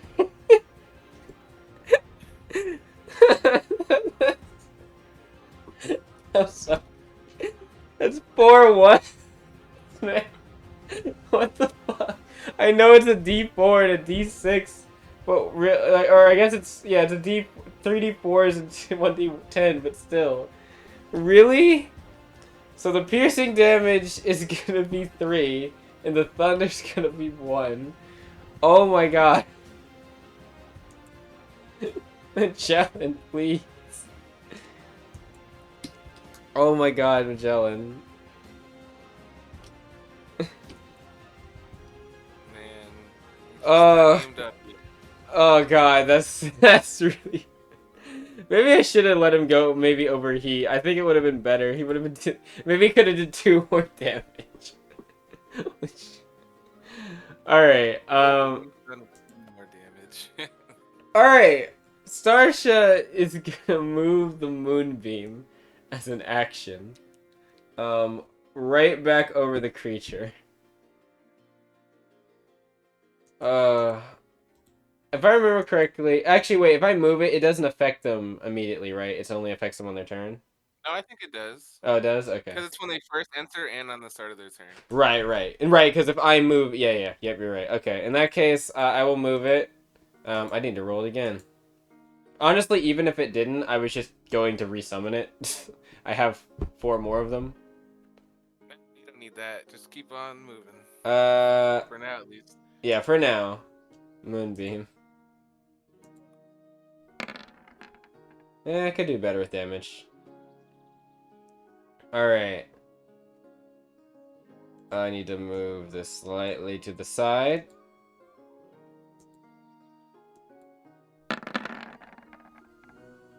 Oh, of course. It literally passed last time by 1 too. Alright. 6 damage it's gonna take. From the lunar.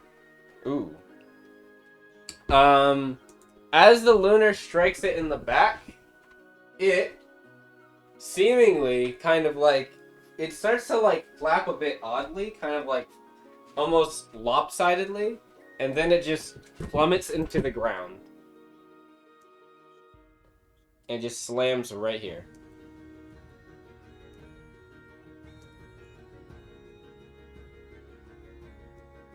Starsha, seeing that, is gonna desummon her moonbeam because she's like, shit, did I kill it? Like, is what you hear her utter. I'll put this over here for now because I need to use it again. She'll look over at you, Karina, and say, Karina, get ready to stim. Hit it with a tranquilizer. I'll help Marliana and the others. She's going to turn around. She's gonna aura focus, joint action, aura focus action, get herself up to 3. And then 1 action left. She's going to fire her pistols. Actually, she's gonna use a maneuver. She's gonna use weak bullet to help you out, Marliana. Whoops. I accidentally hit. I stepped away for a sec, but I heard that you nat 20 the weak bullet. Oh, I Hell did? yeah, who's that on? You know what's funny? I I misclicked and I messed with something. 1 sec. I misclicked. So last I was here for, you moved the moonbeam, did damage. Mm-hmm. This is the weak bullet was after that. Oh, did you missed the other part of what happened? Yeah. I see. it seemingly started flying lopsidedly, and then it just plummeted into the ground next to Karina. Did you kill it? She said, did I kill it? She said, Karina, check if it's alive and stick it with a tranquilizer. Oh, okay. But she doesn't know. She didn't check. She was like, I need to focus on like helping them out. She desummoned the moonbeam because obviously, she's not trying to kill it. But yes. And then who'd you hit the weak bullet? The other one that homie is currently grappling to help you, Marliana. So that was a nat 20. Oh, what I wouldn't give to have Lucent Strike active right now, but that's okay. I didn't do it. 1d4.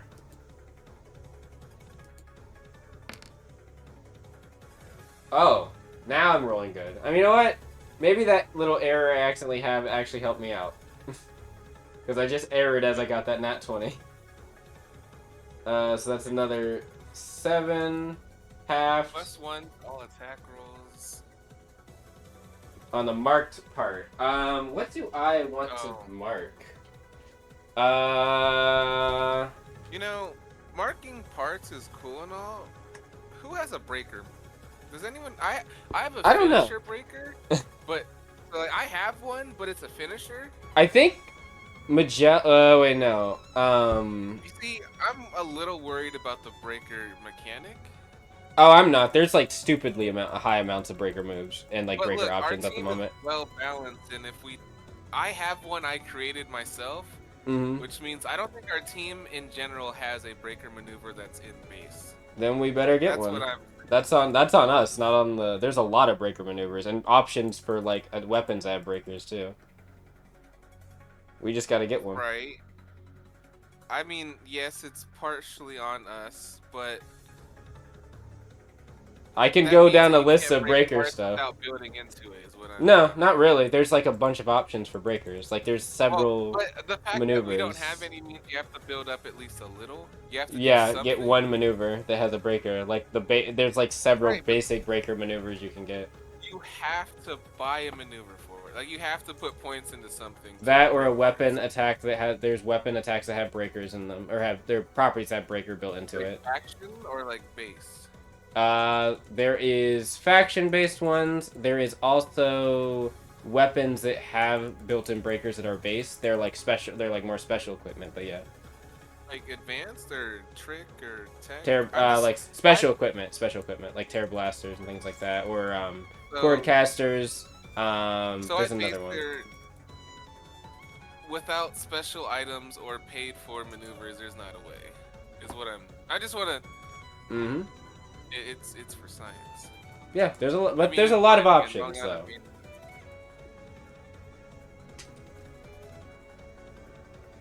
Let me see. I also have an option, so let me see right now. I'm looking at breaker right now. I literally have an option with I guess there's that. What's it called? My brain is flubbing. My shards can break. Just with their normal attack? No, there's a special thing I can do. That's that. What's it called? It's called like. Is it called Shard Breaker? I feel like it's called Shard Breaker. Is it like an aspect thing? Is it a class No, thing? it's a class thing. Where are you? Oh, that would also help. I didn't copy over the other ones. Was it chapter 4? Yeah, chapter 4.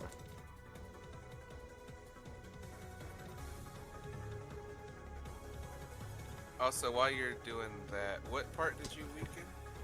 Well, I got distracted doing that, so I haven't even determined that yet. One moment. I went the wrong way. Sundering Shot, that's what it's called. Or Sundered Shot. So that's a Guardian ability. Yes. Oh, wait, no. Guardian ability or Guardian aspect? It is a... Sundered Shard. It is a... Aura Focus ability that you get at first level. Okay. Yep. Huh. It may be unaffected. I will note that in the future. I know that martial artists. I mean, I'm sure there's moves we could have made or picked for a breaker. Sounds like we already Tactician have. I was just has wondering how many options to turn early certain things ability. into breaker. Martial artist has a lot of different breakers, actually, like a lot. The majority of them are in that class, actually, right now I'm looking at. Yeah, I mean, Homie or I would have just had to have changed our builds for that a little bit. Breaker Fist. What was that other one I just saw? Gut Punch. Thunder Slug, Metal Slug, Bullet Punch. Yeah, there's a lot of breaker maneuvers. Well, it makes sense that the maneuver class has a lot of maneuvers for that. And then Tactician has one. I thought Blast Gladiator did, but I might have...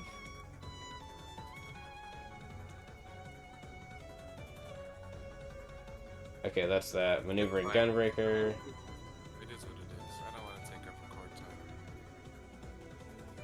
Deep Breaker. Yes, there is a aspect. There's a few aspects that can give you breaker maneuvers, yes. And a subclass, or in one of the subclasses does. So there's some options that are like core to certain kicks. Not sure about lineage stuff though, but I could probably check that later. Any case, right, I'm supposed to choose a part, aren't I? I remember you said legs do something.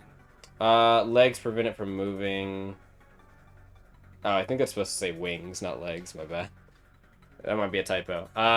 Beak or... You know what? I'll go for the wings. Yeah, I'll go for the wings. Keep this thing from flying. Did I subtract the health? I don't feel like I did. That was 7, 6, 8. That's it. That's all I got. Because I moved the Moonbeam. I did the maneuver. Which was one action. I did something else with an action, didn't I? Did I not? Oh, yeah. Action, joint action. I got my aura focus. Yep. Alright. Okay. That's it. Yep. Karina's turn.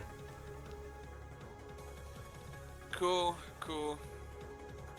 I don't... Magellan, he ran to the west. Didn't he? Ran? You mean got knocked off the edge and, is currently walking his way back up north. So then I should move my totem, because I have no idea where he is. Yes. So... Oh, he sounded far. Arthur would have done more damage on her, oh, right. Does it tell me what type of damage is it? Bleeding? You should probably do bleeding. I'm doing bleeding. I'm just doing bleeding. Only 1d6 though. 5. Nice. Alright, and Karina? Alright. Well, I didn't really look at the spells all too much, which is fine. Oh,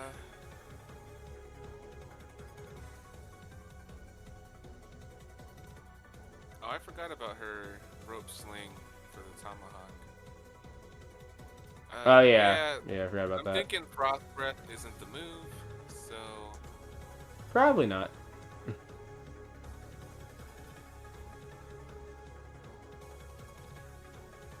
So I guess just normal weapon attacks. I don't... What are you attacking? Oh, wait, regen.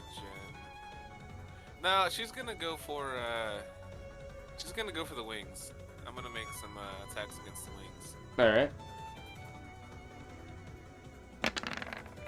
Hey, that's a hit.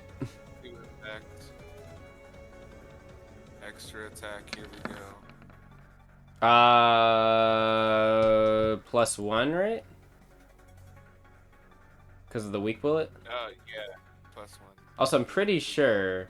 Grants +1 to bone mark target. Additionally, break... and an additional breakpoint. If the part is already broken... Okay, instead... This weak point lasts till the end of your next turn. Should another creature hit the target... Okay, that just hit me so. The wing is hit on the first time, but not the second time. Right. So that's 3 breakpoint, or 3 impact. I don't think this thing has a lot of health on its wings. Ah, it does. Okay. Yeah, okay. You just hit it once, right? That was the first action just for the extra attack. Alright. I don't think she has any lineage abilities. I mean, I know that Karina's an NPC, so things work a little differently. Some of her stuff is a bit wonky. There's a reason why, though. Like, she has her breath weapon attack, and, what was it? There was another thing. The hold breath, reptile. Yeah, she does. What do you mean? It says lineage abilities right here. Alright, what I meant was she doesn't have traditional, like, she doesn't have lizardkin lineage abilities. Reptile, adaptable body, hold breath. I'm looking at them right now. Oh, well, that's like a core thing, I believe, not a... Oh, you mean like the other stuff? Yeah, no, it's a bit different for them. Yeah, like, I know that there's a lineage ability for, like, Predator's Mark. I was just wondering if she had something like that. She does not.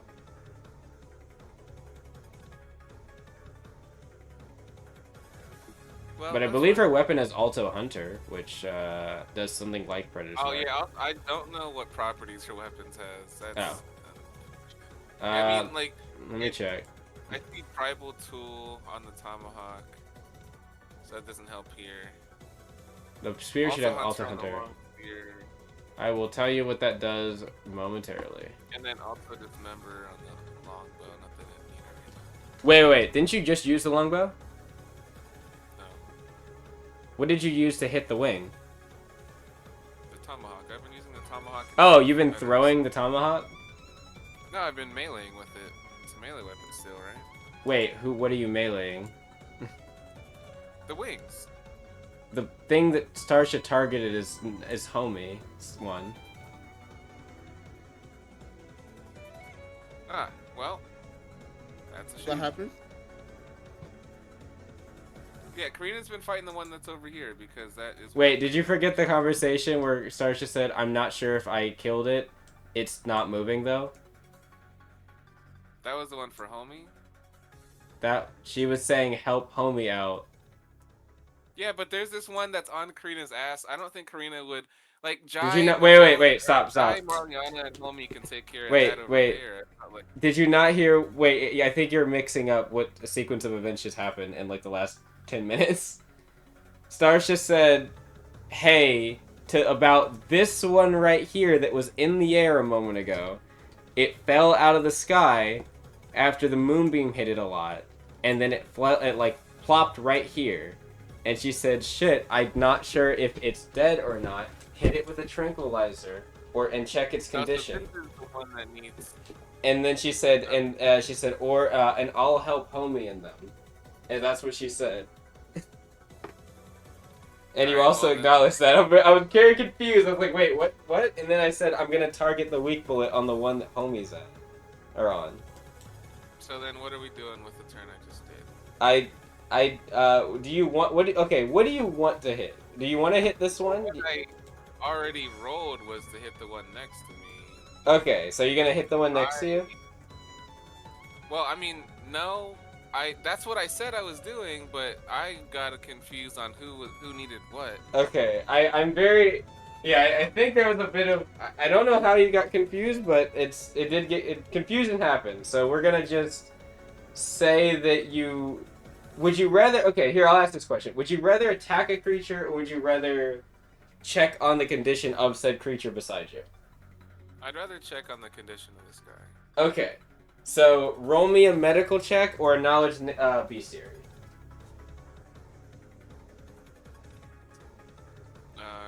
Alright, We'll just take that attack away for now. Oh, bestiary 7. I guess I'll do bestiary. Okay. That's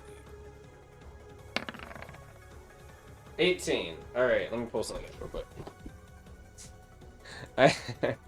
That was a very funny sequence of events. I thought I got... No, that was just a very fun... I was very confused. Like, wait, where's the confusion? I was really like... Bro, I was tripping. I was like, wait, did the last, like, 10 minutes not happen and I just thought them? What's happening to me? Okay. Oh, you know what? I actually said the wrong thing. That was my bad. I should have told you it was not medical. It was it was not bestiary. It was medical and spiritual. Their soul sensing. That was my bad. I will instead. What is your medical?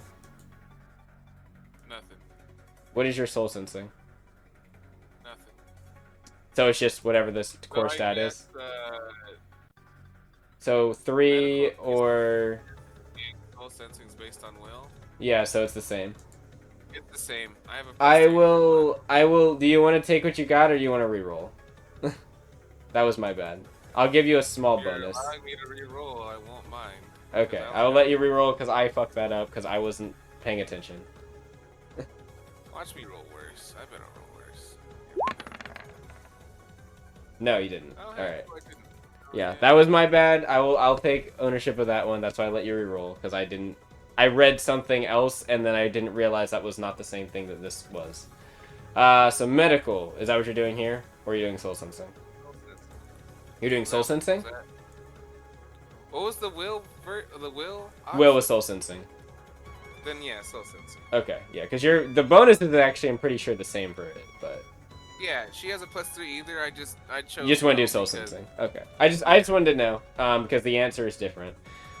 So, as you look down at this creature, and kind of like see it like passed out. It looks like it's passed out just initially as you kind of lean over and look down at it. You glance over towards its kind of signature, studying its properties a little bit, and you notice. You've studied the spiritual signatures of many beasts, whether they be beastkin, different variety of like avianus beast or leviathan beast, etc., that go around the well. Something is off about this creature's signature. At first it seems normal, but then it begins to rapidly shift and heighten, almost like it's growing in strength. And when it does, you notice that its signature shifts from being a regular primal signature to another energy that's almost as if it's overwhelming it. You feel that this force, this rising signature, might force the creature to awake any moment now, and it might also shift something about its behavior. Something about it doesn't seem normal, we'll say, to what this creature is. This is not a you would know this is not a normal reaction spiritually in any way to this creature. So with that information, I should be able to tell it's not going to be captured in this exact moment. No. Also, I would say there's something else you know. There is something about that rising signature feels like it might be almost acting like a, how would I put it? Like a membrane around its body. You do not think attacking it will do as much damage as it normally would at the moment. But it's also technically unconscious, meaning that it can't do anything if you were to try to get away from it either.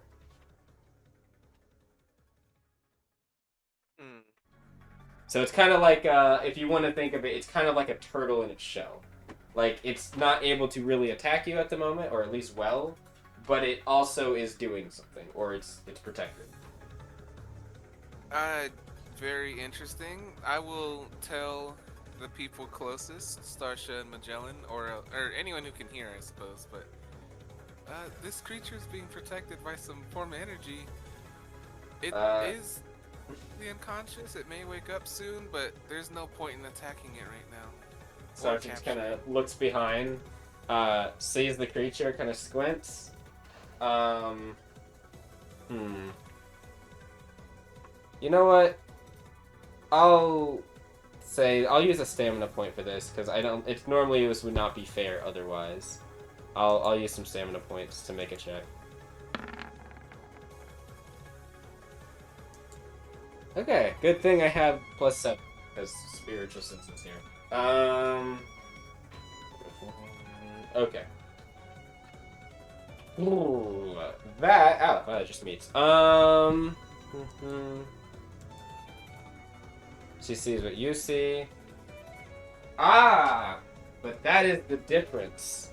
She sees what Karina sees. However, Starsha knows what this is, or recognizes what the signature fluctuation is.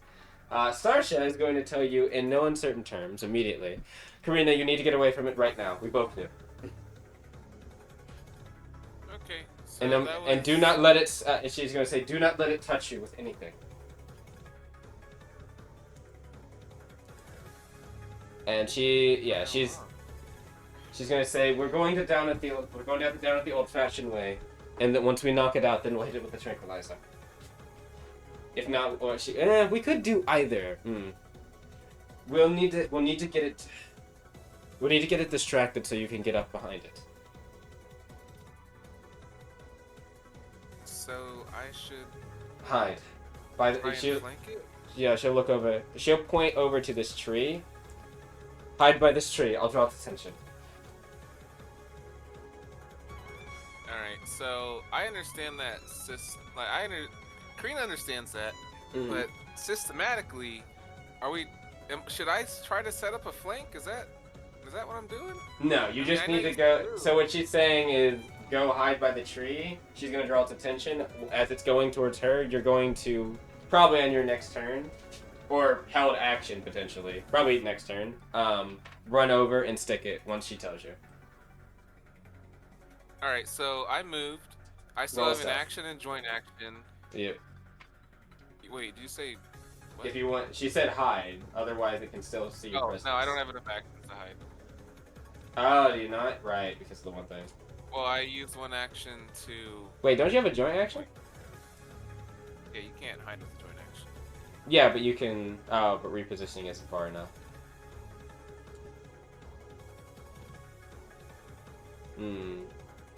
But I have one action left and a joint action.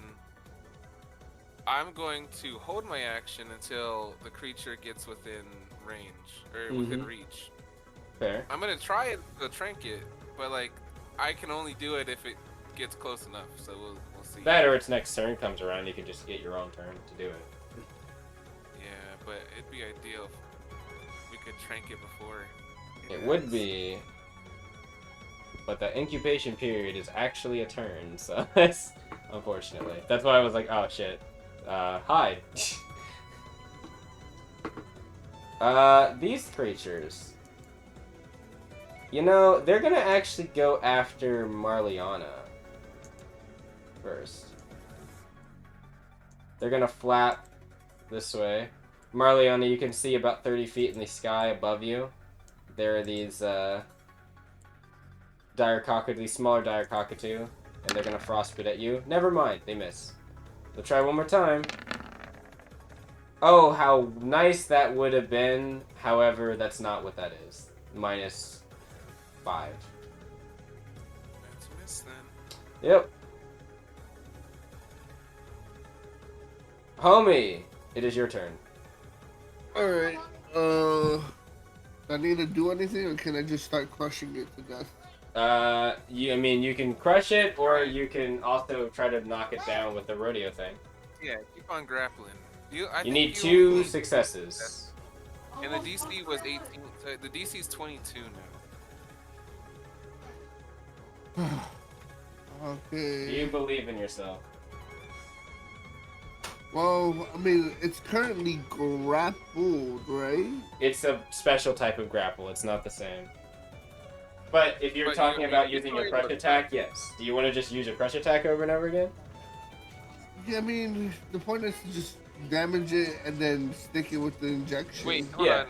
Let's figure out what's the end goal of mounting? What knock like, it down. If you succeed 3 times, but what does knocking that down entail? I will tell you. Because like I think we should have that information before Homie decides. No, you're fine. You're fine. No, that's fair. No, that is fair. It is something that you should know. No, that's top. Wait, top of your okay, that's what happens if you fail. Reverse energy. Oh, I guess I could be on chapter 10 too. Yeah. Should you fail? Okay. And conversely,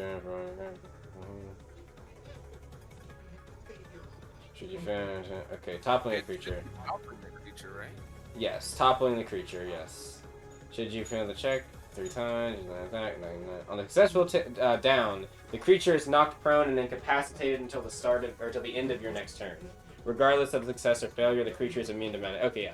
So it incapacitates them and knocks them prone until the end of your next turn. Knocked prone well, knocked prone is good for non-range characters. Yes. And incapacitated is very good because it's very susceptible. But and it can't do anything. You basically make it skip a turn too. So yeah, homie needs 2 passes to make this work. But only one fail will knock him off, right? Yeah. So there is I know I can't backseat. I could, but I can't. I would definitely recommend some things though, but I resist. In my head, we just had to bring it down to half and inject it. It does look hurt. It like even without checking to make like a medical check, you can tell it's hurt. You're just not sure how hurt. Yeah, I think I can inject it and then just do 3 crushes and then try to get it down to the point where it'll knock out. That's a fair point. Yes. All right, so do you want to hit it? You want to hit it first and then inject it, or do you want to inject it and then start crushing? I'm gonna inject and start crushing because the injections work for 3 rounds. 2 rounds. Oh well, I guess you can inject it again to reset it, but yes. Yeah, but I don't think I need a reset. I think. Well, yeah, you probably won't need to worry about the reset here, but like in general, just for like anyone that is using this in the future, like that is. And I don't think it can get far enough away from that. Well, it's definitely not getting far enough away. You're currently riding on its back. That's kind of stuck with you for a while. Well, after this round, I won't be grappling anymore. Oh, I see what you mean. So, as an action, you can stick the stem to a target within reach with stem. That's kind of a run-on sentence. Make a melee weapon attack, treating it like an improvised weapon against the target. You can see. Also, I should clarify, if you miss, it does not expend the stem. You just don't use it. That's funny that I can miss. If you critically fail, you actually will break it. But, like, as long as you don't critically fail, you're fine. Against the target, you can see on a hit, roll 46 plus 6. For the next 2 rounds, should the target's remaining health points drop below the number rolled the target, and the target be below 25% of their maximum health, it falls unconscious for 8 hours. Okay, so target back to creature. Yeah. And if you do hit it with multiple strengths, the health amount stacks. So there is a reason you might want to hit it with 2. We were given 8 strengths, and we have 3 on each of you, and 2 on Starsha. I'm gonna just hit it with 1 for now. So what do I roll? 48. Weapon? Yeah, so it just roll like a regular melee attack, basically, without any like special bonuses. So like burst bonus plus vitality. I guess that'd be my wraps would probably be the most. Probably, yeah. Maybe -1 because I think your wraps add +1 Oh, attack. that fucking crit! Oh. What does a crit do? How does a crit work on this? Nothing necessarily special, unfortunately. But roll me 48 plus 6. I will actually do something. I'll be a little bit more. I'll be not a little bit more. I'll be nice about something because of the fact that you crit. 23. Okay. It does not go unconscious yet. But you can tell if you stick it in the back of the neck, its muscles begin to kind of like, at first they tense up and then they begin to loosen, and you can start to feel like the thrashing. It's still present, but it's more lethargic. It's kind of throwing its weight in a lot less of a direct, like, kind of like fashion. It's a lot more like wobbly, you know. Like so probably the threshold is just that much closer. Mm-hmm. You want to start? You want to try to crush it? Yep. All right. Roll me 1 crush. 19. I will give it to you because I'll be nice because of the crit here. It's just barely above a 4th, it looks like. But as you crush, kind of leaning into it, kind of tightening your grip around its neck, you can see it begin to, like, slowly, its eyes kind of roll back, and it just collapses on the ground. Hell yeah, homie. It is unconscious. You can also get off of it in a direction of 5 feet you want. Like, it doesn't take anything to do. It's free action. Well... Or do you want to do you want to leap onto another thing? That thing's 30 feet in the air. So... Oh, wait, you can fly. Never mind. Yeah, you Yeah, it doesn't matter. Yeah. Fuck that guy and his distance from me. Get your neck over here, you fucking bird. The bird flapping is very confused as there's a foxman running in the air straight towards it. Okay. Alright, what are you doing? Oh my gosh. Grapple time. I don't think that he's gonna be able to beat this, but I'll try. Are you mounting or grapple? Like, I think he's just doing a regular grapple right now. Yeah, this is a regular grapple. So, you grab around its neck with your forearm. This one is a lot, like, smaller, and it seems like the adolescence is showing because it does not have the same fervor that the adult did. It is gonna take the full 18 damage, actually. Damn, that was half its health. It's really not liking its current predicament as you grab its neck. Joint action. Another 13 damage. It doesn't like what's happening, as it's kind of like flapping in the air, trying to like kick you off and like scrape you with its talons. It does not like what's happening. That's everything I can do. I've exhausted all my resources.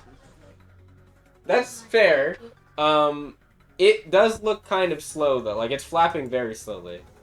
Jai is Jai back.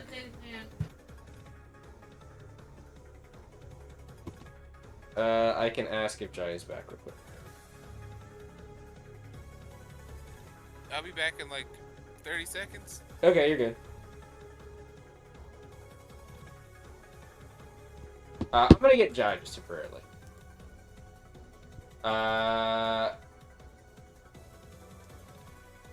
And I did the Thundercrack Whip last time, which was 12, I believe. Oh, time for me to use the whip. Not on the big one that homie is hitting.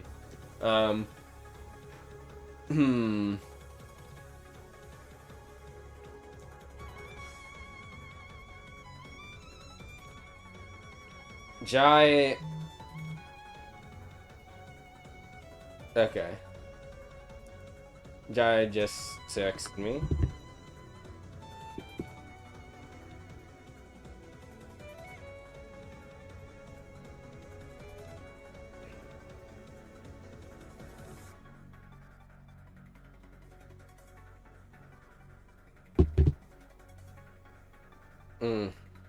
The wonders of those hunger pains are starting to seep in. That's okay.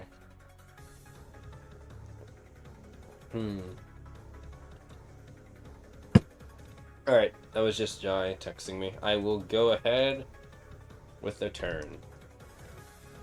So my thoughts here. Something I'm not exactly aware of is if the Thundercrack Whip has similar statistics to the actual whip.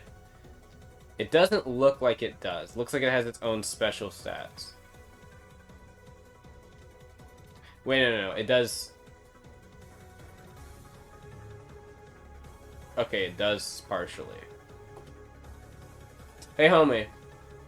Oh, wait, never mind. Your whip's not normal. Your whip is special. Fuck. I need to see a regular whip. Whip.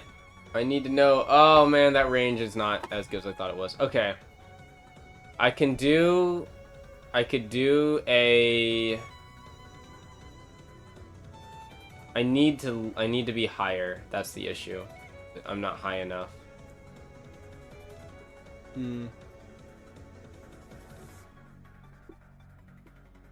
I'm gonna go for a... Damn. What do I want to do? I guess I could go for a cacophony, but I would also... No. Wait, yes I could. Because I can hit... Because this one just fell on the ground, so it's grounded. These other ones are 30 feet in the air. Jai, oh, but they're too... Wait. Cacophony is a 10-foot radius. No, I can't hit them. Damn. Alright. I was just weighing Jai's options as what I was doing. Wait, who's in the air? It sounded like you said someone was in the air. Who's in the air? 'Cause I don't see Jai, the symbols. the ones... Oh, I didn't put the symbols on. They're 30 feet in the air, all of the small ones. So this one here... Except... This one here? One sec. I'm not on that page. Where? These... Just the smallest of the small, or just the non-big? All of these three. So all three of those. Yes. All three of those. The young Direcockatoos. The thing is... I could do... I'm weighing my options, because Cacophony wouldn't be useful here because they're too far away. My option with the whip is good, but I have infamy on attacks because I'm out of my regular range. Could you move up and make that work? No, not really. Unless I want to... There is a thing I could try. It would be very ballsy. But I could teleport into the air. And just... Okay, wait. I have an idea. Homie. Yes, sir.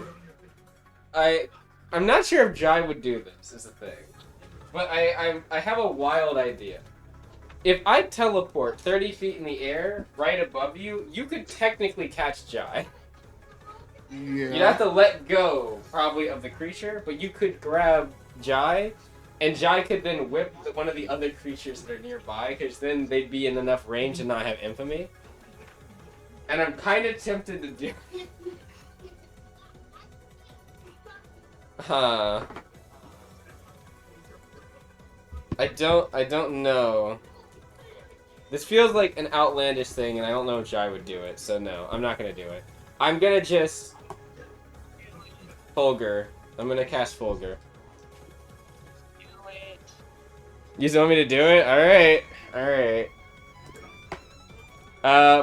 Homie, Jai's gonna look up at you, and then just make a gesture, like point up in the air, right above your head, and then say, catch me. Alright. They're gonna snap their fingers, and in a waft of sylvan energy and leaves, they disappear, popping right up above you. As they fall, they're gonna swing their arm over with the Thundercrack whip towards one of these right over here. Alright. Please let this work.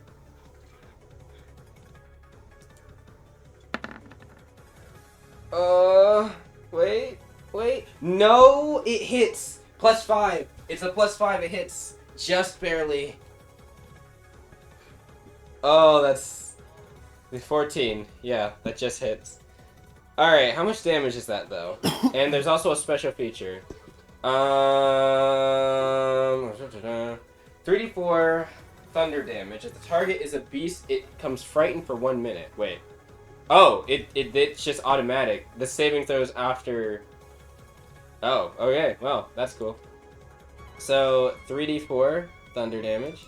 As from their staff, they swing out this giant crackling yellow whip. If it strikes the creature, that's going to be 11 damage. And then this creature, as it's struck in the side, you can see it like flap back, and it looks over towards you, homie, and Jai is Jai. Are you gonna grab Jai, homie? Yeah, I was prepared to act with endurance, right? I can roll No, I just need to know if you were gonna catch Jai. You don't need to roll anything for this. Oh yeah. Yep. Yeah. You grab Jai, and this creature is frightened. It is scared. It is terrified of Jai, and it's going to run. Maybe. Run on its turn or run now? On its turn. Not right now. Cool. It is scared though, which it's gonna affect other things. So that was only one action. That was only 2 actions. Action. Jai is going to reach over on your waist belt, take one of the other stems, and is going to stick this thing.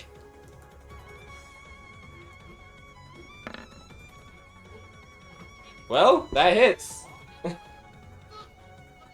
Jai's might not. The young one? The one that Homie was just grappling. As Homie lets go, grabs Jai. Jai sends the whip over from the stab. It crackles, hits the other one in the chest. They look down, grab him on the Homie's waist belt, grab the stem, and then just slam it into the neck of the other one.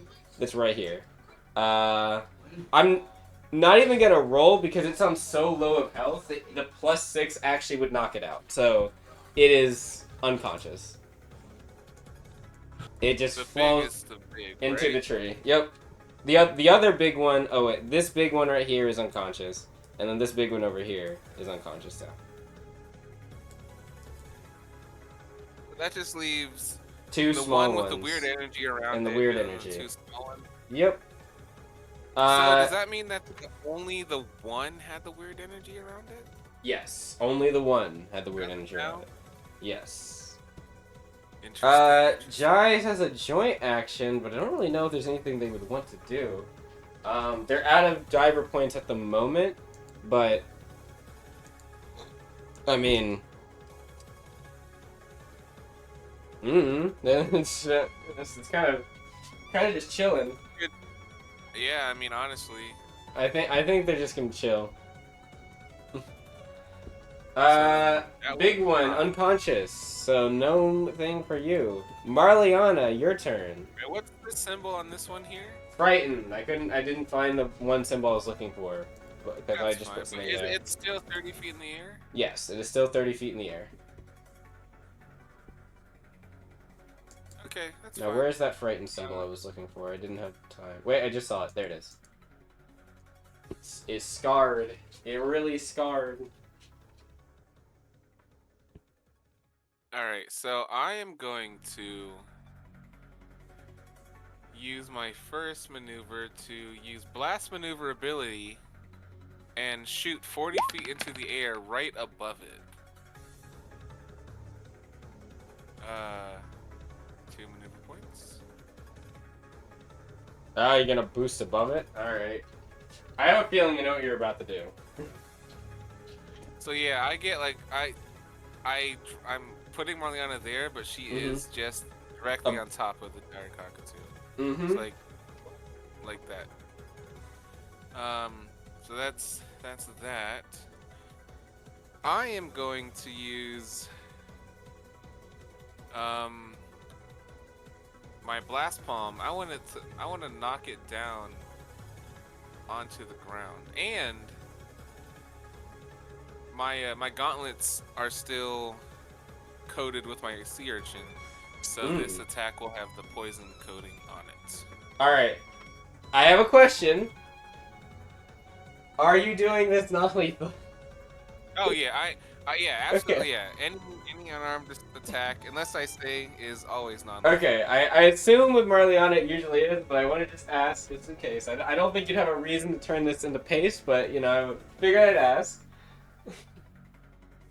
So Alright. yeah, let's Roll it up. As you boost up in the air right above it, you slam your hand down. There we go, Marliana. That's a hit. Was that 8 bludgeoning, 1 thunder, and then so it's 9, and then you said it was 3 poison? oh, I gotta scroll back to the poison. I think it was like 3 and 5 or something, or am I misremembering that? It was 5 piercing and 3 poison. 5 piercing. It is unconscious. The piercing is so all of the physical goes normally because I'm using the Chevalier gauntlets right now. Also, it wouldn't matter No, I mean, anyway because these all things guy don't. would- These things Yeah, I don't guess resist physical like. But it the has to other make ones a DC 13 injury check. do. Sure, it's unconscious, but you know. Oh, well then it doesn't matter. Yeah. The poison doesn't do damage, it just... Yeah, I was about to ask, does that poison do damage? But if it doesn't, then it crumbles to the ground. I will say, roll me a fitness, Marliana, as it falls out of the sky, and I'm gonna see if you can grab it and kind of like guide it so it doesn't. It does have AV. Actually, you know what? You don't need to. It has a thing for this, I believe, but I need to make sure if they have to be conscious for that. All right. Well, let me know if you need a roll from me. Nope. It's natural, so it actually it takes no fall damage as long as it's within 80 feet. So it just glides down and plops onto the ground. I assume you're also going to be falling unless you're doing something to boost yourself back up. For me? No, Marliana. Nah, me. Oh. So one action to go up, one action to attack. One action and a drone action left. Yeah. So what I'll do while I'm in the air still is I'll use blast maneuverability again. Ah, okay. Towards the other one? Yeah. Alright. And I'm just 5 feet above it. Shit. So, but that's blast maneuverability. I'm pretty sure is just an action. Yeah. So you have a joint action. Is there anything you can do as a joint action? I don't think so. Oh. The only thing I want to try and do is like grab a hold of it while I'm falling, but I don't think I can. Well, technically you won't fall yet. So you're just currently in the air right now. You've just Marliana has zipped in the air. Has Can I blast try and pumped land one. on top? Like, so I aimed myself so that I should be on top like this, but I'm 5 feet above it. Can I just try and land on it? I will say, while you can try, it's probably going to try to move on its turn. So I would say, I would say you can't really. You're touching it, but you're not landed on it in a way that would impede it from moving away from you at the moment. Outside of like trying to hit it, I guess. Right. But yeah, that's what I will say. This creature. Oh, it's that creature, right? Well.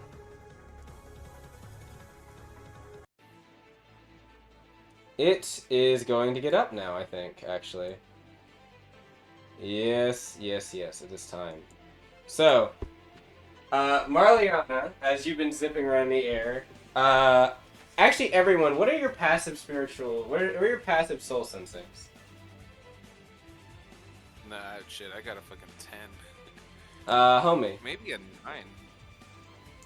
My passive soul something is a... It's based 14. off of will. 14, you're gonna sense it. Anyone with a 12 or Yeah, I've higher got will a sense 9. it, which is funny. Marliana doesn't have a 12, but Jai, I think even Karina even would probably sense this. Especially since she's looking over here too. The creature kind of like stops moving for a moment, and then it begins to kind of fidget and shift. Its talons kind of dig under the ground, underneath its torso, and kind of begin to kick itself back up. And it launches its neck forward, like it's snapping forward back to attention. You can hear kind of a cracking sound. A little bit of some of its bones, maybe from the impact, might have been hurt. As it snaps its neck over towards what just was a lot of loud sound and movement in the air as it looks towards Marliana's direction. Its eyes glazed over with a purple glaze, and these purple veins stretched across parts of its wing and torso. Wait, hold on. The one that's happening to Is that the one that's south of Starsha? Yes. Yeah. How do I turn it? No, I saw it. There's this one. The focus ping button. I was eluding me. It was at the top, but yes, as it looks over, it just kind of lets out like a. It makes like a weird kind of cawing, like gargling sound. If you're not sure what this is, or weren't sure what this is earlier, this creature is BOS infected, it seems. It does appear to be. That's some bull. Well. Its turn. So funny enough, it is looking at Marliana, but Starsha is basically like waves her guns in her hand to like get its attention. It snaps over, looking at Starsha. It is going to. Let me see. What's that move? It's called Charge. I gotta see. So I don't think it's an actual move. I think you just got to move yet. It is going to flap 20 feet into the sky and then slam itself towards Starsha. It's gonna go probably for a body slam. Yep. It's going to move. It's going to fly straight in the air and then slam right down towards Starsha. Now, will Starsha be able to be fine with this? Yes. 13. Wow, that was a lot of damage. Yeah, it was. Yep. Don't worry. I would have just. It was a lot of damage, but believe it or not, it wasn't the best damage roll. Yeah. It can do more. It could do more. I would have just shielded it anyway, no matter what. But Starsha is gonna kind of leap back as this thing slams into the ground, leaving a mini crater as it crushes some rock and stone next to it. It kind of looks up towards Starsha. Its neck kind of like snapping again. It is a little bit lost kind of in the moment at this second. It's going to, that's movement, then body slam, swing its tail towards Starsha. Luckily, minus 4 on that. You know what Starsha's gonna do, actually? Nah, she's not. Never mind. I can't because I didn't take damage. Or I didn't get hit. It missed me. Yeah. I was considering another thing. But no. I'm not going to do that yet. I'm going to wait. But yeah. It is upset. Starsha's just going to say, I'll keep its... No, sorry. I'll keep its attention. Karina, get ready to stim it in a moment. Magellan, he's gonna be like, oh shit, that thing's still up. He's like, wait a second. He says, did the scouts know this thing was infected? Why didn't they tell us? He's like, oh, whatever. He's gonna run over here. Actually, he doesn't need to move closer. He can just snipe from here. Alright, Magellan. You have been throwing this entire night. I need you to lock in and hit with the one special maneuver you got recently, please.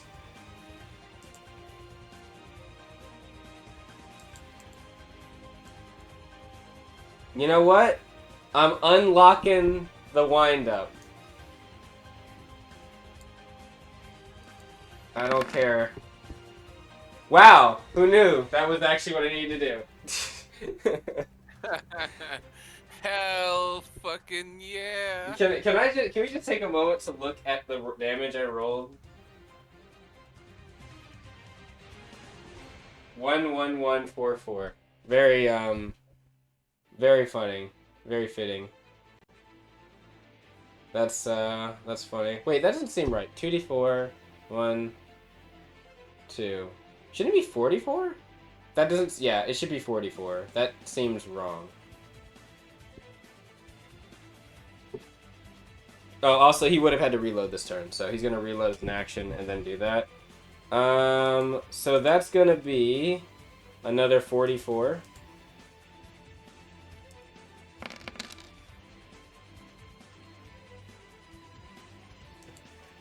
Alright. This thing does resist, so that's going to be... What's that going to be? 10.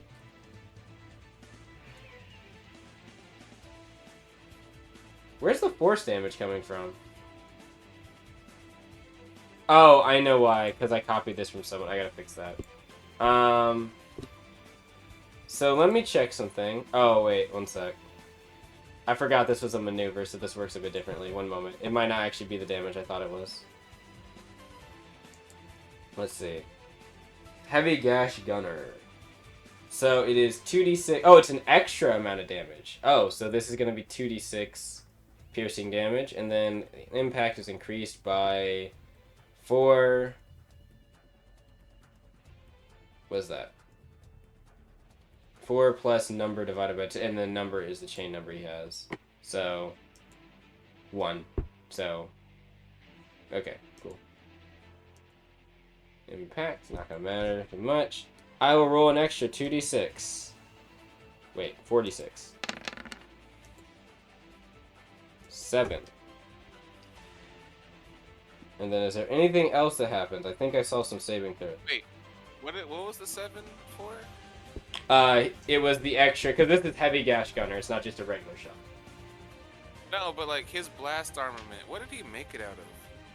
Oh, it was another weapon from another creature that has force damage on their attacks, and also, it was made from Latricia, actually, Latricia's weapon. It has force damage and regular damage, so... I was just kind of hoping it was an auto weapon because it might have helped with the beast resonance negation. Oh, wait, you know what? It isn't made out... It's made out of an alto spear, you're right. One sec. His blast armament, I mean. What were you looking for? If it has the property that helps against resonance level for beast and abomination, that it might just do flat damage. Is that Alto? Was it Alto Hunter? Is that the one? No. I don't know if that's. I don't see one that affects resonance level. I see affecting. It does more damage to parts, and also. I thought he also had an ability that helped with dealing damage to beast. Yeah, Alto Dismember is the thing I'm looking at here that does. There's also Alto Hunter that says you can mark a target and you deal an additional 1d6 piercing, fey, water, or earth damage. Which admittedly I probably should have done, but you know. Yeah, that's all I mean, there's Tribal Tool and then Arc Skipper, but Arc Skipper is not necessarily a it's not a faction perk anymore. Well, not in the way it used to be, I should say.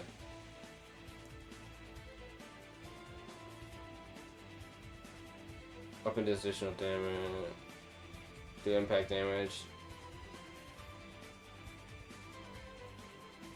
Oh, also. I mean, it doesn't help for this, but if he rolls a 15 or higher when he's hitting a beast, abomination or otherworldly creature, his weapon is considered to have the breaker property. Oh, that's cool. Yeah. Alright, and just for my own sake, Yes, go ahead. The creature that Starsha marked is the one next to Homie. Right? Yeah, the one that's already down. So, alright, since it's already down, we don't want to target it. Alright, never mind. Yes. Starsha did get some chain from that. I just didn't add it to her. Anyway, so that was the right damage, 44. And then that 7. And why do I feel like I'm forgetting something? Right. I was looking at the maneuver because there was something else as part of that maneuver. One sec. Yeah, so, if the target is large or smaller, which it is, it must make a vitality saving throw against the gladiator DC, which I believe is a 13? Yes. And then on a failure... Oh, it can get an energy and get thrown back. Alright, well. Let's make a save. Now, what type of saving throw is it? It is a vitality saving throw. It passed. R.I.P. Regular saving, though. It is not injured. So if it had failed, it would have gotten pushed back and got the gash injury. Until the end of its next turn. Until the end of Magellan's next turn. Damn, he doesn't actually get any extra chain. He could get extra chain, too, from this, but he's just going to get 1. Which is fine. Because that means that he's... I think got enough for explosive payload. No, he needs 1 more chain. Yeah, he needs 1 more chain. That's all good. Well, that was his first shot. Augment Cell Shot.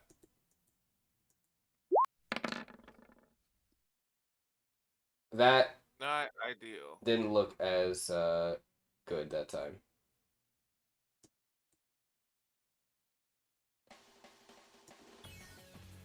Yeah, I don't think that was ideal. Well, I mean, I can do one more, I guess. The question is, should he? I feel like he should try and guarantee damage over hitting. Like, What do you mean? like because he can amplify the damage on some of like the attacks that actually hit, right? If you're talking about the one thing, not Ogmacell, the other one, Blast, Booming Trigger, he has to be in melee range for that. And he has to hit. Yeah. You know what? I'm just having him do it again. Fuck it. Oh wait, no, I can't do it. Never mind. Renege that one. Never mind. He had to reload this turn. Yeah. Action. You know what? He'll reload his flintlock. Why not? And then join action. He'll fire his flintlock. Oh, you know the unfortunate thing? I gotta roll it again. Okay. Yep, he's gonna fire his flintlock at it. Deal 8 damage as he shoots it in the side, or I guess 4 damage.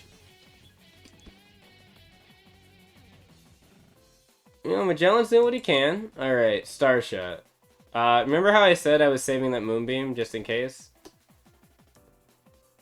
Moonbeam.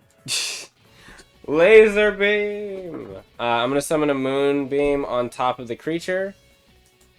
We'll worry about the repercussions of this later. Finally, it failed. Let me just check something real quick. I am concerned. Is anything bad? Does anything bad happen for doing this? I don't think anything bad happens. What things it gets? That.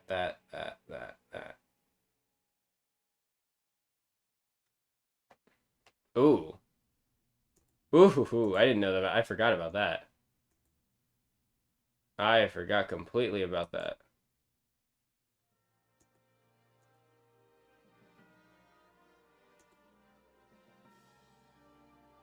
Okay, no, that's fine.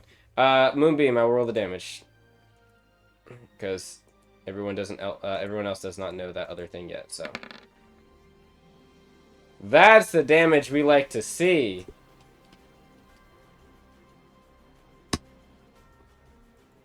That would be 2 actions. Action...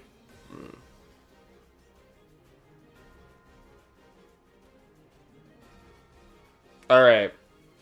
Star's gonna look over at you, Karina, and she's gonna say, Karina, hit it now. She's going to run this way to try to draw its attention over here. Hopefully this thing doesn't try to kick her off the edge. She is going to swing her tail in the air. And slam it down in front of it. Oh, that was... Ooh, that damage could have been better. Creature's gonna make a save. Was that... Wait, whoa, oof. Oh, Nice. nice. Save. That's a fail. Yes, it is. So that's 9 cosmic damage. Star streak? Was that her tail? Yes. She swung in the air and then slammed her tail back down on it. That's all... Wait. Oh, I have a joint action still, don't I? Huh. In that case... Point blank! Oh, that's unfortunate. That's a miss. Yeah. She, I don't know if you heard, but Starship basically said to hit it hit it with the stem now, Karina. Okie-doke. And she deliberately moved this way so it would be looking over here and not towards you. And yeah, it's your turn.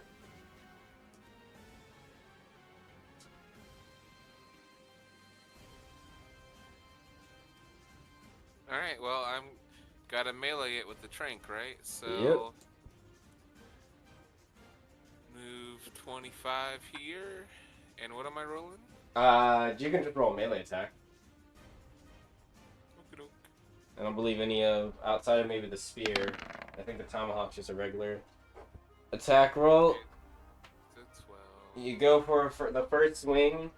You try to stick it in to the back leg, the hind right leg. back to attack. I should be able to do it again. You can try again. It kind of deflects off the side. You go for a different purchase. 17. There we go. This time you managed to stick it in the leg a little bit and inject the fluid. Go ahead and roll me a 48 plus 6. 48 plus 6. Mm-hmm.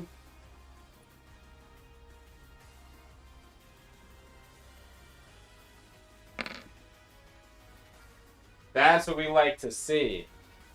That's a good roll right That was there. a very good roll. The fluid you can see expelled into its leg. It begins to seize up. It kind of snaps its neck towards you, and it looks like it's about to peck towards you. But as it goes, you notice it goes limp, and it just slams its head kind of onto the ground and kind of just collapses. Seeing this, Starsha immediately will snap her fingers and desummon the moonbeam. Hell yeah. It is unconscious. Starsha looks over at you and just gives you a nod of approval, like, good job. Now we just need to handle the other two. So that was an action to move, an action to use the thing. Mm-hmm. My third action is to move the totem up to 30 feet. Yep.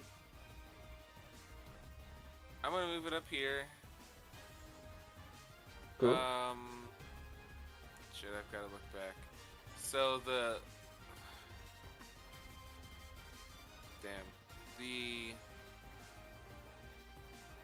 larger one is unconscious. It's on the ground. Out. Yeah. So then. Unconscious, what about unconscious, the frightened. young... Yeah, that was what I was saying. The larger young one is unconscious. That one's unconscious. Unconscious, one's, unconscious, frightened, that one's frightened. completely fine. Alright, well then, where did I move this? This was there. Are you talking about where the totem was? Yeah, I'm gonna move it 30 feet? here. There you go. And then that will be Karina's turn, I believe. I think you can move the totem as a joint action if you want. I can move it as a joint action? Yeah, okay. pretty sure. So then this will be the last action. It will have a -4 to hit, but I'm gonna pull out my longbow and try to hit the young one. Why is this one's health? Oh, wait. You know what? This one's unconscious. I'm sorry. Here, let me... Well, that works still. I'm still gonna try and hit the one that Marliana's next to. I forgot about Marliana's aerial maneuver she did last turn. I apologize, early this turn. Oh! And that's 20. Well, that doesn't matter then about the whole minus at that point. Roll me another d8 with the longbow. Oh, there we go. That's the damage. That is 18 damage. Hell yeah. She strikes through, hits it in the shoulder. It looks like it's about to try to flee. Oh. Wait, but Marliana's like still... It's not, unfortunately, it's not fully a grapple. It's gonna be able to fly away, which it's going to try to. Its turn. It's going to... Well, I don't think it wants to go that way, because that's where danger is. It's gonna flap that way.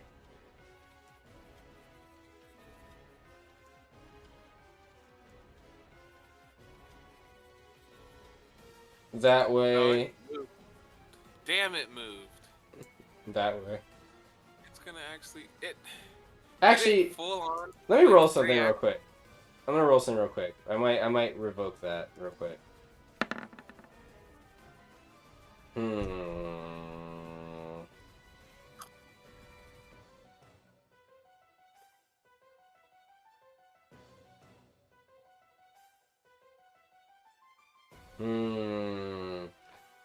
Would it... Self-preservation would probably make it want to flee.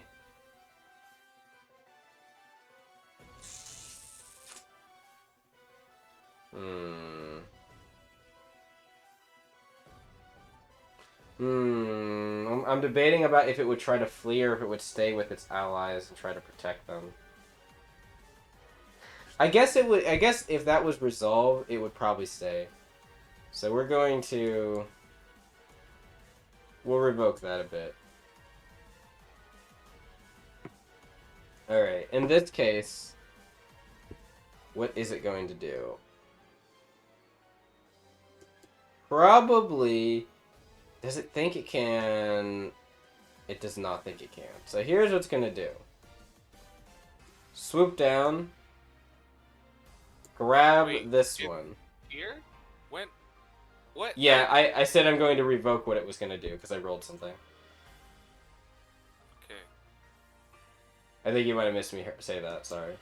No, I heard you say it, but I didn't see it. Oh yeah, I moved it back to where it was. Yeah. So it's going to fly down here. It's going to kind of grab this one with by kind of like the scruff of its back and kind of just start moving, trying to fly this way. Not very far though. The moonbeam is not actually there. In fact, I'm going to move this out of the way. Okay. I think it could probably get a route here. It's about 20-25 feet in the air, give or take. Homie, it's your turn. Jai is currently in your arms.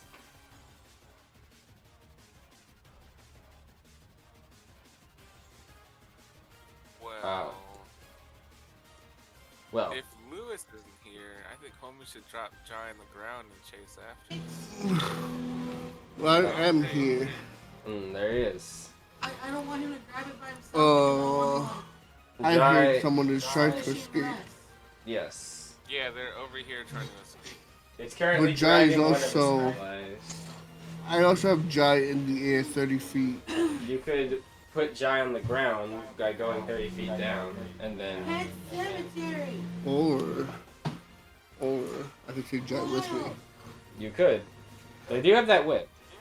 Also, you could just take them with you and then stick them in the creature in the back that's flying. Yeah, because there's only one little guy that we need to take. Yeah, the other one is already unconscious. Yeah, I think we'll take Jai with me. Okay. It went that way. So I didn't move. Oh, hey, 40 feet. But no, because I want to be within... You need to be within 5 feet. No, I need to be within 15 feet to get the extra damage on my whip. Wait, are you gonna kill them? What are you trying to do? Yeah, am I not supposed to kill these chickens? Do you not remember the mission? They have to come back alive. Capture them. That was the whole reason you were given 8 tranks. They didn't know the number, but they assumed it was less than 5, which I believe it was 5 exactly. So.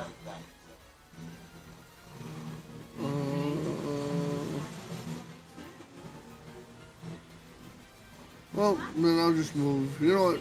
I'm dropping Jai. Yeah, you can stay here. You're good. Alright, so you go down 30 feet, drop Jai. Who said I was dropping 30 feet? Where are you gonna do? Where are you gonna put them? Jai doesn't just land. Jai has to make a check if they want to land and not take fall damage. Or a lot of it. Man, everybody needs these boots, man. Not everyone can fly, homie. Starship can only do it when she's charged up. Can she teleport down? She doesn't have any driver point, or they don't have any driver points right now. Fine. I mean, you could hold your turn until their turn, so they can get their diver points and then do it, because they're next. No, guy, here, I'll just drop you 30 feet. Alright. It's gonna waste me 2 turns anyway. You could reposition and joint action to get next to them, and then you have one action to just send the other one. With the rest of the 30 feet, and then another action to move another 40 feet, I get right next to it. Alright. Which leaves me with one action to grab and crush.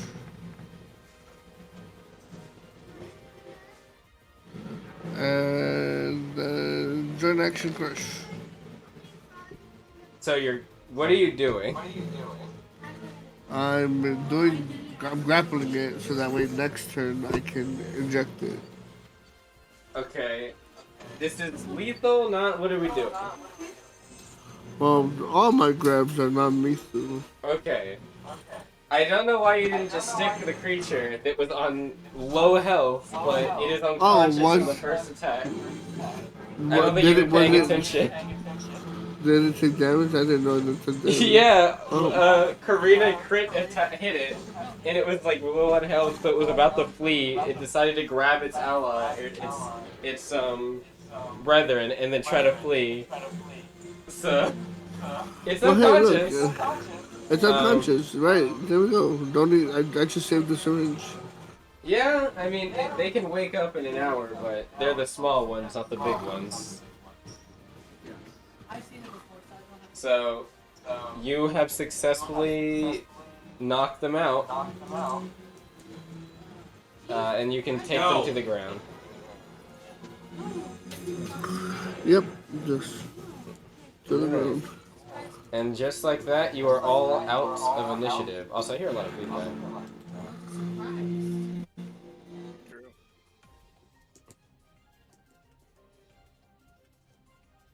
But yes, you are all out of initiative. Hell yeah, that's an encounter done, boys. It is an encounter. Starsha is going to immediately, before Karina can attempt to touch it, Starsha's going to run over and say, Karina, don't touch. We need to keep, we're going to need to contact the, oh right. We'll need to wait for them to get here and inform them that this creature's infected. She'll load up the flare, and then look in the air and fire the flare into the air.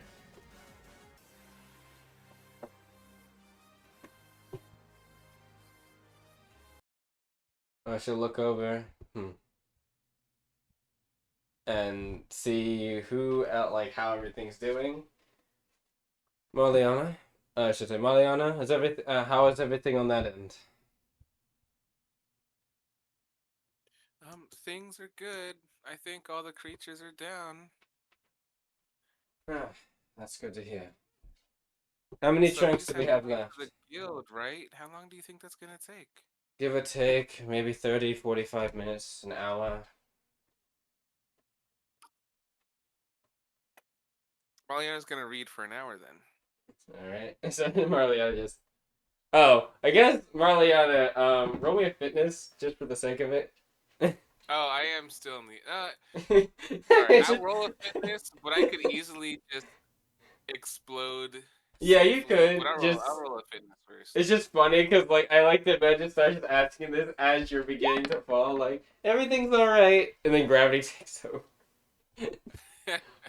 Alright. If an 11 isn't enough to land safely, then I'm just going to... Okay, I'll say use some energy and you're fine. You can just blast right as you're about to hit the ground and kind of, fall down without taking any damage. You do kind of, as you're answering, start to, do the thing where your, hands start waving in the air as the gravity kicks up, or kind of hits you again, but you immediately put your hands down and kind of blast forward and stick the landing. A little wobbly, but you do kind of stick the landing. Might need a little bit of some refinement in the future if you wanna do this move in some more style, but not a bad move. Obviously the only one that really saw it was Homie and, well, I guess that's fair. 2 people saw it. Homie and Jai. Starship. It's thunder damage, but it makes a little bit of light, I suppose. Mm. It's a small dim, very, very small dim light. I mean, They would see it because they have vision to see it, is what I mean. Starsha and Karina were preoccupied with something, and Magellan was way too far away. That's fine. That's my 7th blast maneuver ability made out of 20 until I can eventually start adding hours. There's not a master effect to it yet, but I'm gonna make one. I'm gonna make my own, I swear.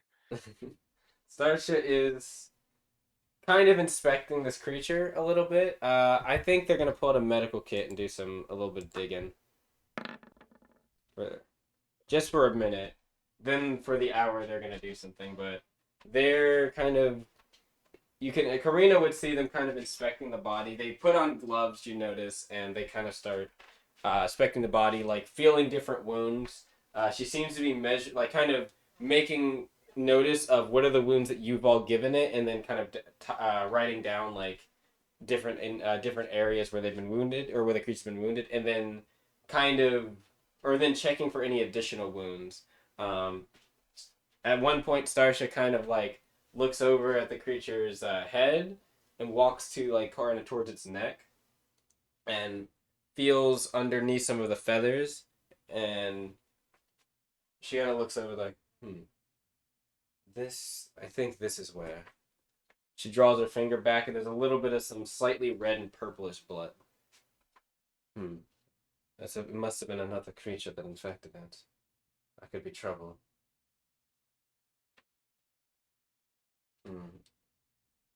Well, in either case, I'm sure the guild will be able to get more information than we can just with a cursory glance. Good job, by the way. So that means everything we did in the little simulation didn't stop the BOS from spreading, then? I guess not. She'll cross her arms. I guess it doesn't... Not everything carried over. That, or maybe this is just a straggling creature that was. I wonder if this has to do with why all the creatures were so aggressive, they mentioned. Now that starts to make a bit of sense. I figured it was just a territorial thing. But now, she looks over at the creature. In either case... Should Karina try and roll? She could. Like, inspect the creature? Like a medical or something? Well, or a bestiary? Yeah, not a medical, but maybe something else. Bestiary? Yeah. Bestiary would be good. You'll probably get information in terms of like what this creature's natural patterns are more than like unnatural ones. Yeah, 22. Yeah. So in general, not necessarily things about its condition is really what Karina can glean. This is a rather new concept to Karina in general, but also the music's not playing. I'm sorry. One moment. But the thing that Karina can glean is just things about its natural general behaviors. It seems to be it's usually these creatures are... It's not unheard of for these creatures to be territorial. In fact, I'm actually going to pull up something that talks exactly about this stuff. Or not. Or it will not let me do that. One moment. Why is it being nice? Why is it being mean to me? What did I do? Google Docs. No. Okay, here we go. As there was. These creatures are usually very coordinated and usually seen in pairs or in small groups, which obviously makes sense that you found like a flock of like 5 here. So that behavior is not unnatural at all. They usually are quite precise and kind of like to swarm their prey. And they'll have a range of different like things that they'll prey on. Usually, humanoid creatures are not the type of creatures they prey on, but it's not unheard of for them to. So, again, their aggressiveness is noted as far as you're aware, but it's not usually directed towards humanoids like yourselves. So the fact that it's... The only time it would make sense for them to be this way is if the nest was threatened. And of course, it did seem like this was nearby where they plan on mining and stuff, but even then, Karina would probably know these creatures don't usually try to draw people towards them. So if the creatures... If the nest, even if they were near the nest, as long as nobody stepped near it, they probably wouldn't have gone out and to attack these the people anyway that would have been mining and stuff. They might have seen them around, like, grabbing game to, like, bring back to the nest for their young to eat, but they probably wouldn't have, like, directly tried to get into a confrontation with the people that were mining. For them to have outward aggressive behaviors that are shown, like, not just in this area, but assumedly outside of it as well, because they mentioned that they've been having issues with these creatures, not just here, but this is where the nest was. There's a good chance that the... Whatever, well, I guess you know now, the BOS, probably has been affecting maybe more than one of these creatures. This might just be one of the last ones that are around, or groupings that are around. And that might be where, like, all the other aggressive ones are coming from. Though noteworthy, just because these creatures might have had susceptibility to, or not susceptibility, some affliction of BOS, and I think Sarsha would kind of add on to this to, like, help Karina with, like, information she doesn't know. Just because these creatures have BOS in their system doesn't necessarily mean that all of them are going to act like that creature that Karina and Starsha just fought, where, like, they kind of re-wake up and they seem like they have this surge of like, energy that's filling their body to attack. There's a good chance it might just be subtle things like aggressive tendencies, erratic movements, patterns of attacking things of patterns of being drawn to loud noises, things like that. So there's a good chance some of the flock here, outside of just the main one, were infected, but they didn't exhibit the bigger characteristics yet. Whether that's because of some, like, gestation period of the affliction, or maybe they didn't get enough of it to really get the full effects. None of you really at this point are sure, but a more intensive look by you all or the guild could give you that answer. Again, this is kind of a mixture of both Karina and Starsha at this point giving this information. Karina's just able to piece together, like, or help Starsha with, like, what is normal behavior for these creatures and things like that. And Starsha, from that, is able to glean, like, alright, well, this would explain why they're acting out of turn. As for the actual wounds on the creature's neck, it's hard to say. Initially, Starsha thought it was another creature, but you don't actually think it was... This wound is from another creature. There's a good chance that these wounds are probably made by some type of arrowhead that skimmed the side of the neck, and probably one, in fact, pierced it. That probably was laced with something based on the wound.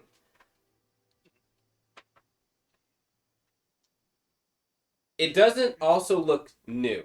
This wound was actually, like, reopened as the fighting. You can tell it's, like, very, very fresh. This wound is, like, almost, like, partially healed over at some points.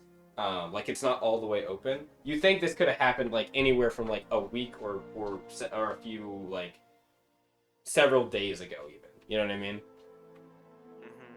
Mm-hmm. For Starsha, I guess I wouldn't say, like, Karina would guess, but Starsha would probably wager that this maybe had something to do with the people you dealt with at the cave. She'll kind of say, like, maybe this was some of these Valiant Hooks people. Considering that we know that Dale and them were working with BOS and working with them, there's a good chance that they might have gotten their hands on some of it, decided to try putting some up north. We might just be dealing with some of the stragglers left over from it. But there's still a chance that some of them are still active in this area. We might have taken out the head of the monster, but I imagine there are some Valiant Hooks still around, stragglers. But sooner or later they'll make themselves known, and we'll deal with them as they come. Or that of the guild will. In any case, well, definitely a good idea to relocate these creatures. Not just that, I'm curious if the guild will be able to gather any information on some more recently infected creatures with BOS. But considering they've been dealing with it for a few years now, I imagine there's already some stuff that they know that might not be necessarily more gleaned by just a few interactions. New interactions. In any case. Would it be a bad idea to contact the council? She looks over. You mean the Consortium Council? Well, I'm sure they've had some sort of like research on this. She kinda thinks. In terms of gathering information, it might not be too bad. My issue, or my concern, is trust.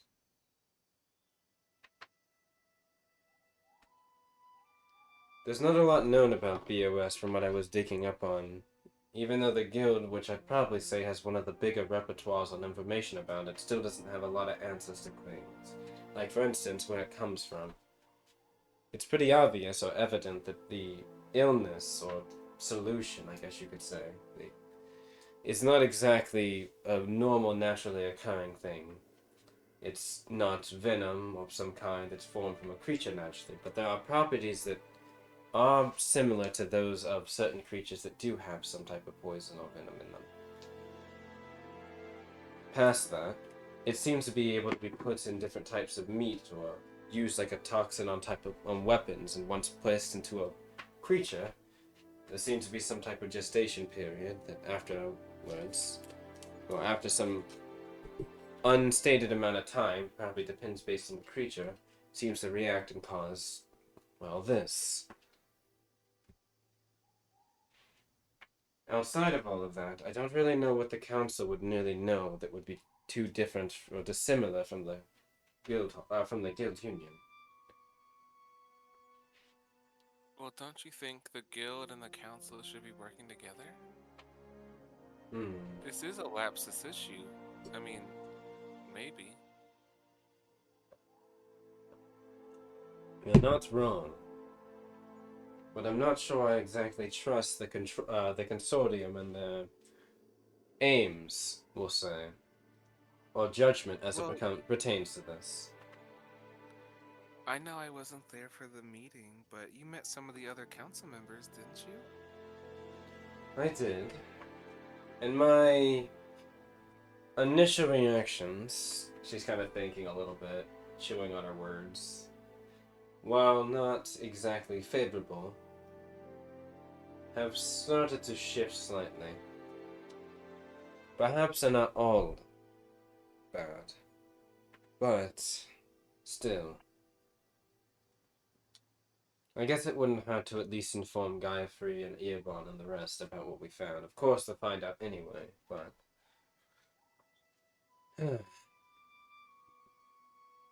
maybe. Kind of thinking about something, and... she'll look over at you. Marliana. About... earlier. Earlier? Your...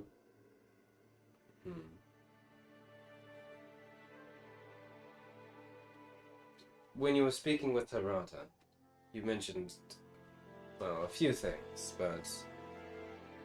You'll see Marliana's, the fins that, like, represent her ears, like, droop down when you say that.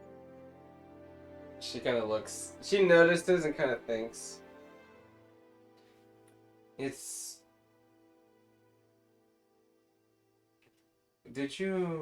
why did you consider yourself a failure?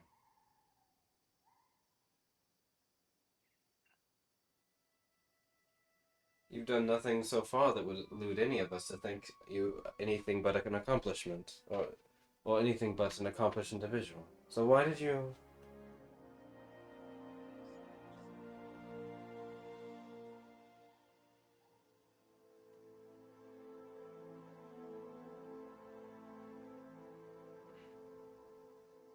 Well, I assume you mean when I was talking about my family traditional fight? Yes, I'm think that's what unfamiliar with it. Is this something that... I know that Hirrata mentioned it as something that is... At this point, she kind of sits down like on a nearby log. Hirrata mentioned it's something as a custom for your people, right? At the Taipa? Well, I don't know exactly how accurate that is. I know that for my family at least, when you turn 18, you're supposed to prove yourself as a warrior. Hmm. And I don't really think I did well to do that. Why and how, in what ways? You've been fine in all of our engagements.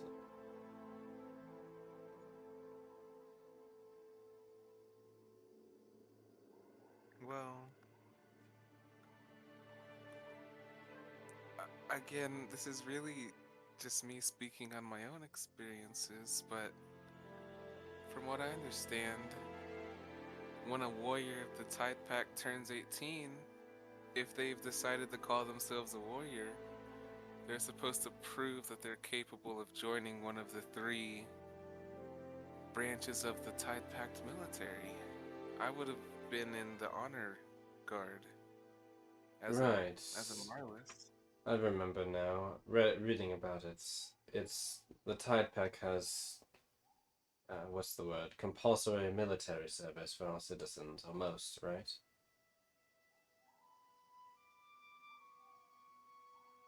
Hmm.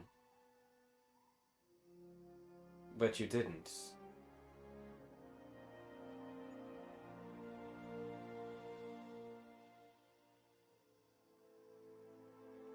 You mentioned Yeah, an accident. Well, accident is a term that can be used for what happened when you're talking to other people in the tide. Oh, I'm sorry. You said incident, not accident. I apologize. You said that an incident happened during your test?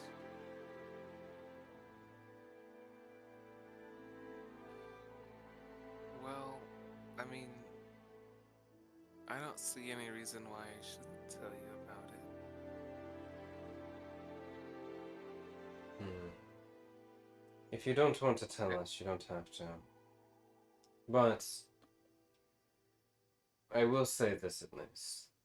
As far as I'm concerned, you've done nothing wrong, or at least you've only done things to show that you've been an accomplished combatant. Obviously, you're still learning, but everyone is. Even myself, everyone here. Our strength is our ability to adapt to things.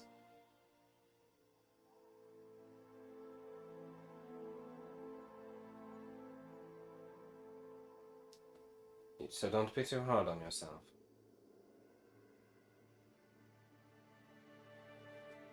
Well, okay.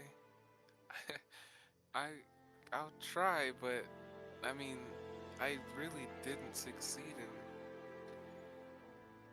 our family trials. Hmm. I'm gonna roll something. Go for it. By the way, others are around, I should note, so if anyone wants to chime in and say anything during this time, they can, because at this point, everyone's just kind of waiting for the guild to arrive. Right. I wonder if some of my colleagues from my times at the university might be able to provide some more insight. Starch kind of looks over. Insight into what? Into everything that happened. You mean with Marliana? Kind of raising an eyebrow. No, not with Marliana. The creatures. Oh, with the BOS infection. Mm-hmm. Perhaps. You're from Noblesse, right? Yes. There's a chance that maybe one of their academies have studied it intensively. Maybe alchemist of sorts. I did some research on my own time when I was studying. You Found don't it say. quite fascinating. Yeah, I wasn't the only one, either. Hmm. If you all don't mind, I might reach out to one of them. I don't see how it could hurt. Though, be I careful. don't have to. Never know who's listening in. That's true. I don't have to say that we even fought anything related to BOS. I can just ask if they've gotten any new information over the years. Fair. So she kind of looks back over to Marliana. Marliana, you alright? Marliana was almost considering walking away when Jai spoke up, but I see I didn't say in time.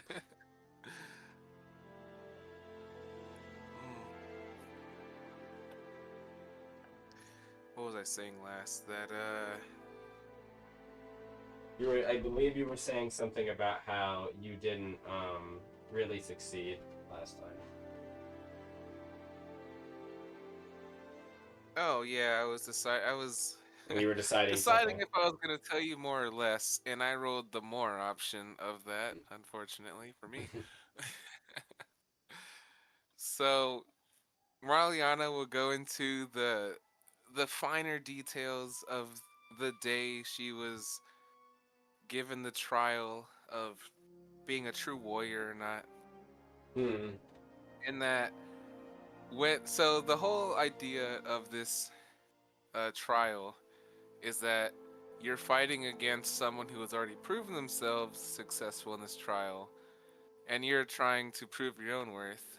Well, Marliana will describe in explicit detail, I guess I should say. I did roll the one I didn't want to do. In explicit detail,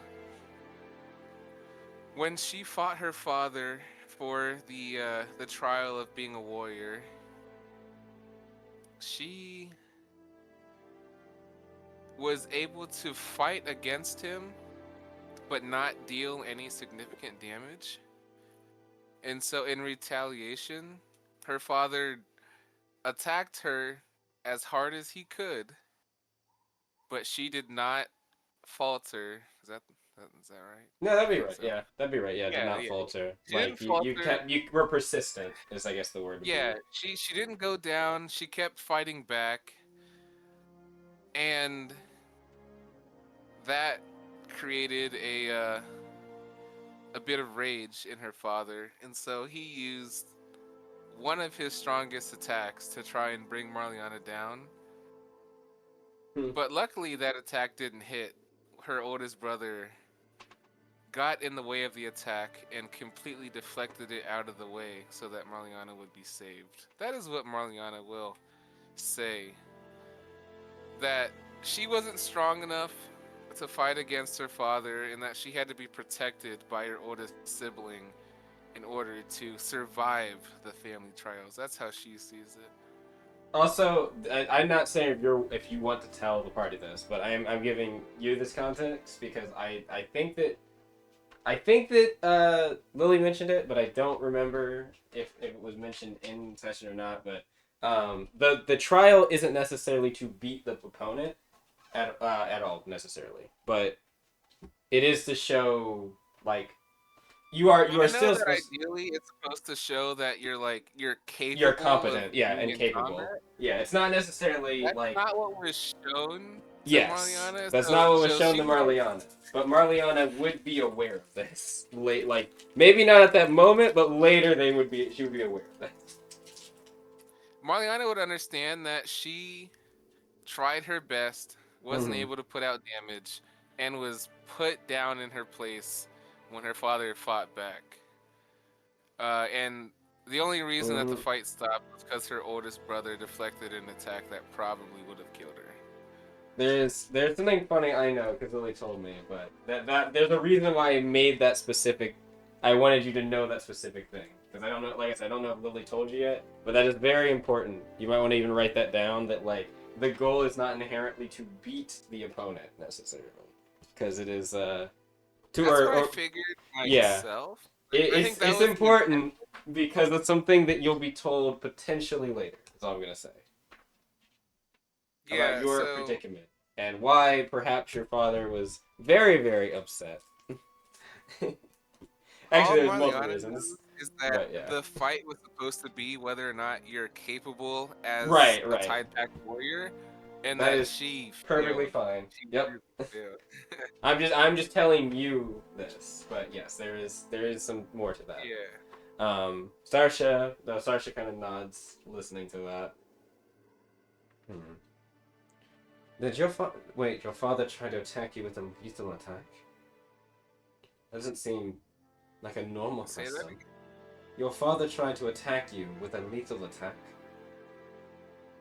That doesn't seem like a normal custom. I don't know if it was lethal. I mean, it was a strong attack. I just couldn't. Your older brother felt necessary to directly deflect the attack.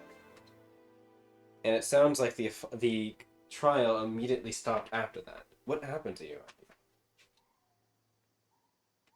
Well, I don't know. I mean, we were doing the fight, and then. Did you fall unconscious? She's like raising an eyebrow, looking at you. I did after that moment, yes. What type of family pushes? She's. I think this is one of the few times recently you see Starsha seems a bit taken aback, like actually kind of like confused and slightly and actually upset, like notably like disgruntled. Like I'm sorry. Why did your father try? I'm just going to flat out say it. Why did your father feel the need to go that far? Why did?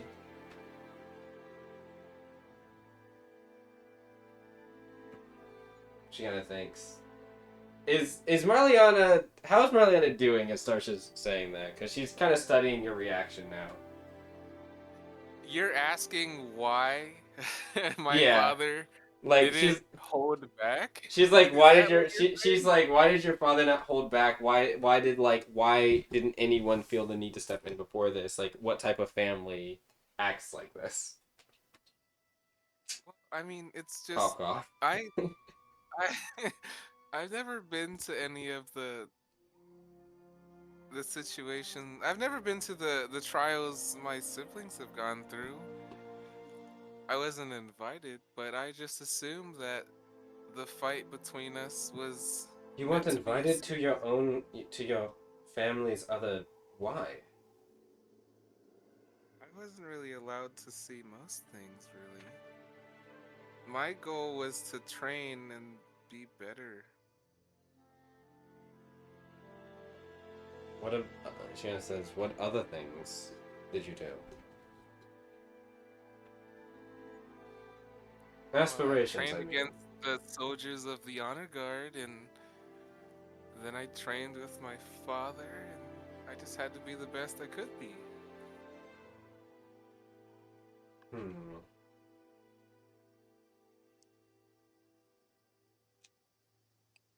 It doesn't sound. She kind of thinks.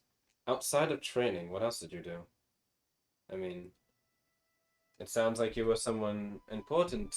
I'm not sure much about these Jows yet, but it sounds like there's some level. That's the best thing Marliana could have heard. I mean, if anyone knew about the Jows, it would have been Starsha, and the fact that she said yet. She did say yet. Yeah, I know you said yet, but it's a big weight off my chest. That's fair. It's a big weight off my chest. She's like, I'm not sure about these Jows yet, but what other things did you do in the? Did you live in? What did you live? An estate? A palace?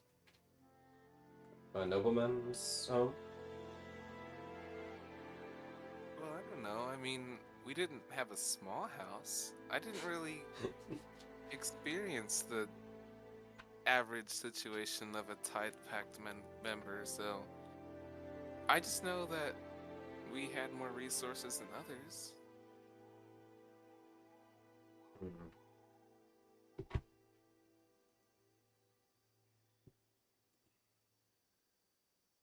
Yes, Above Jai board, Jai is can hear Jai you. still?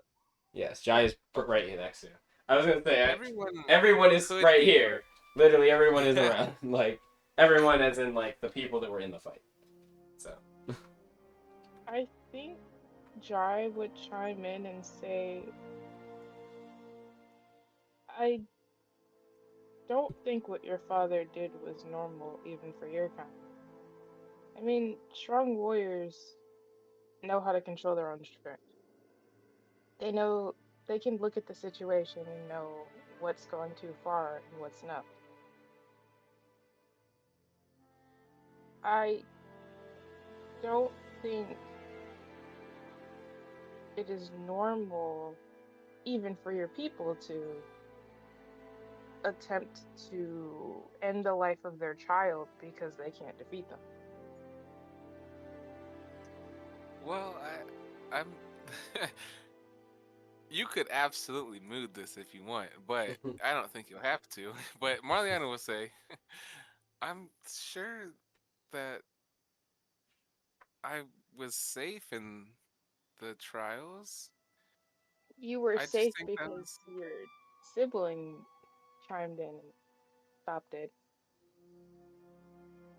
No, they just chimed in because I think they thought I wasn't strong enough. I think they chimed in because they didn't want to risk you dying.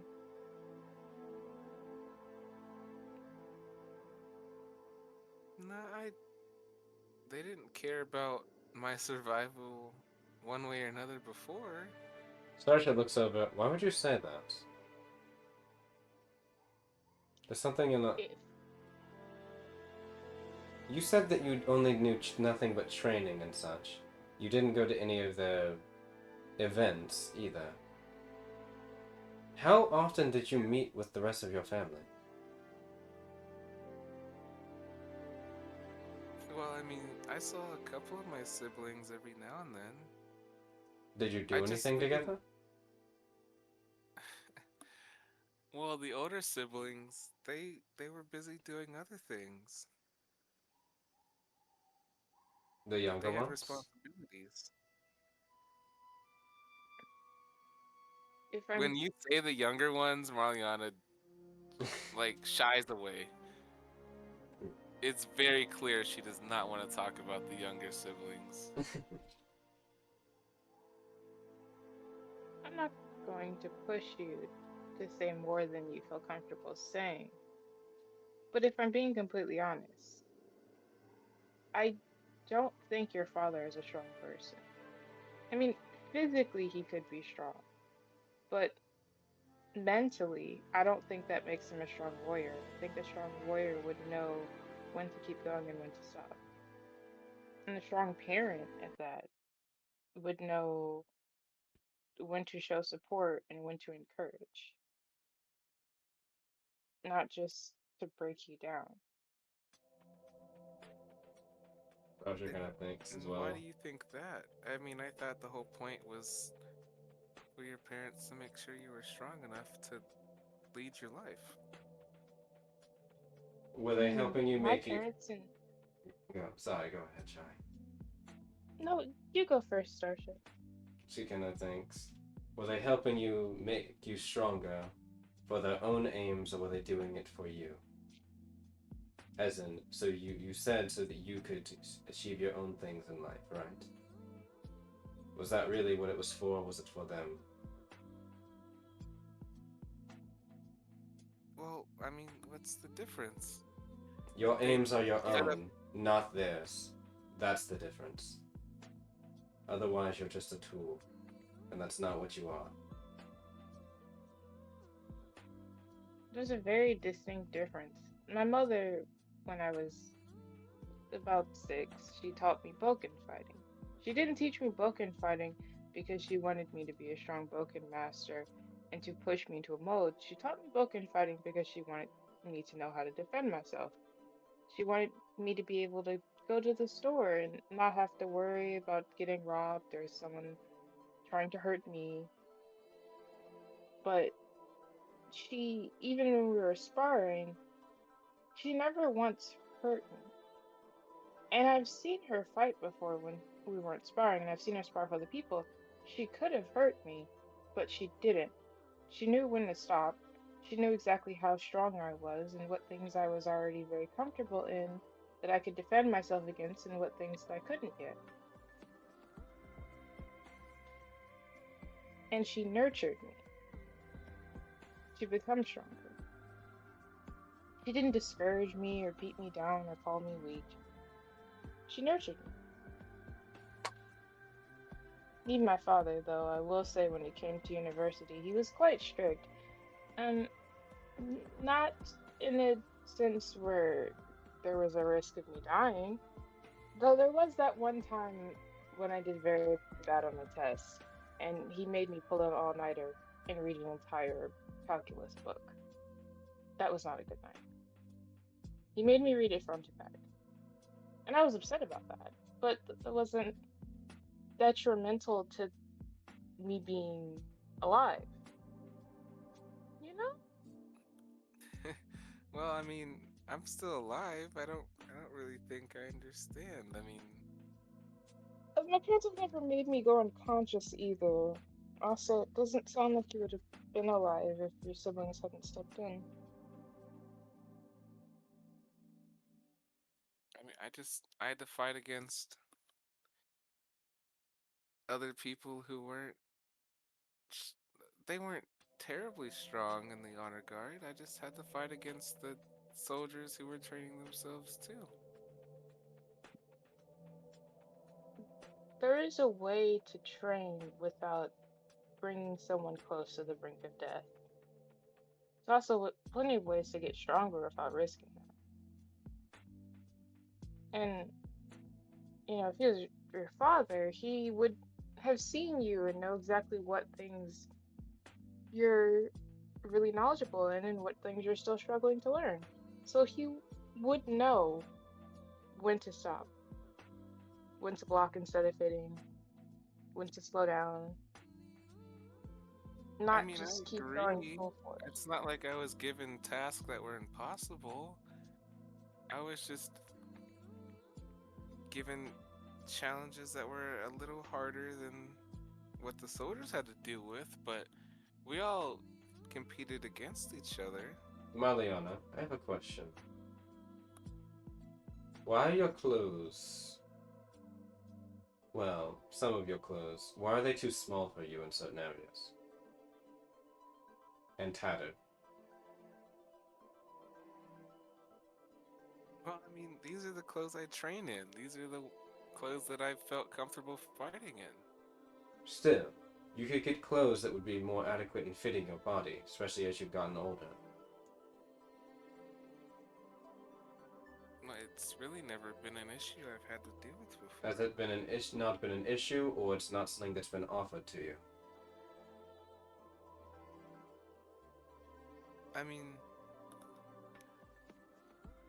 I've been rewarded for doing good before. Is that what you mean? Rewarded for doing good? No, I mean... She kind of thinks. She's like pondering right now how to like say what she's thinking.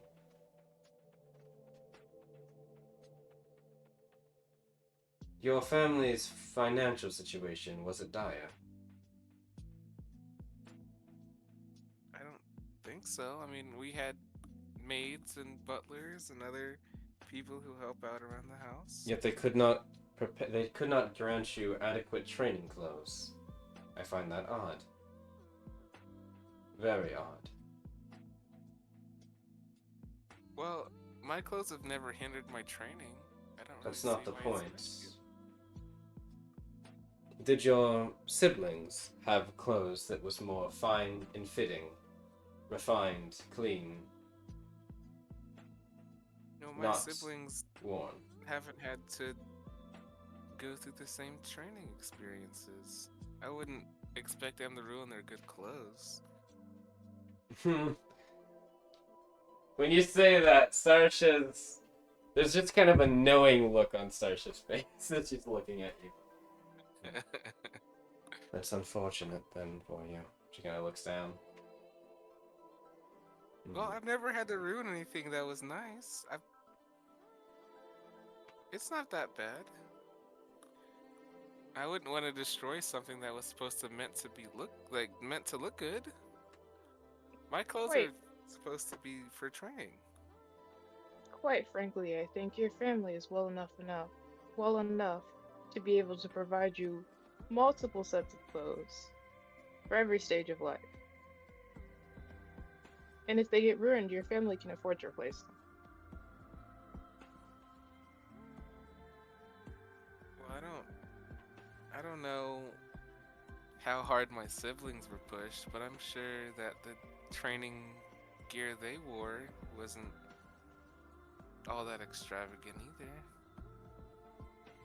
I'm not saying it has to be extravagant, but like, you shouldn't be forced to wear the same clothes as a child 4 years later, even though you've grown a whole foot.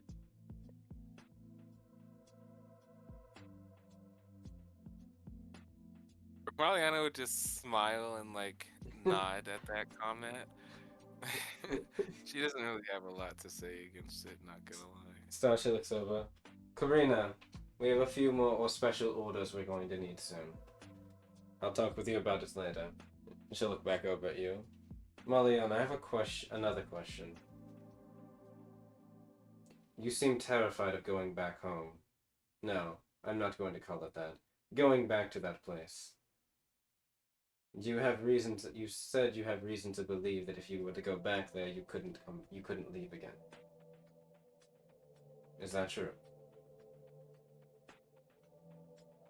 Well, maybe. It's an assumption I've made. She says, do you miss that place? No. Do you like it here? Yes. Then as far as I'm concerned, this is where your home is.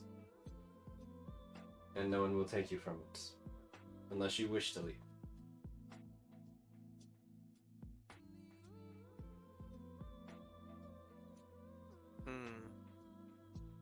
Marliana will probably loosen her tension.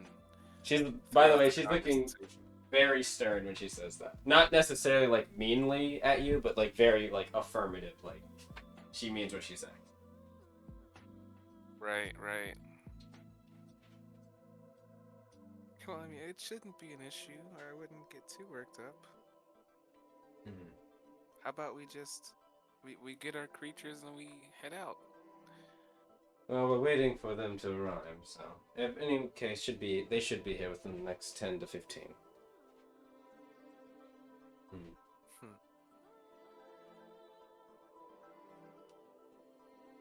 Well, with that, I know that originally it was like an hour before. You'll still get your hour. You'll still get your hour. Don't worry. Yeah, Marliana's gonna pull out a book from her bag, the one she's been reading from.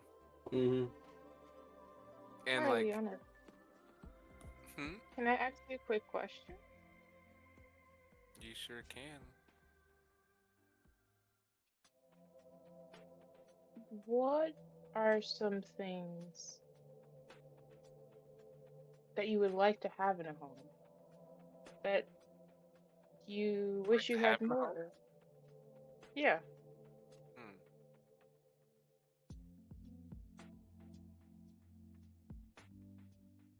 Well, Marliana actually stands and thinks for a while, like what she would like to, like what she expects from a place she can call home. And so, like, you can tell that she's actually thinking about it in her head, like what things she would like to see.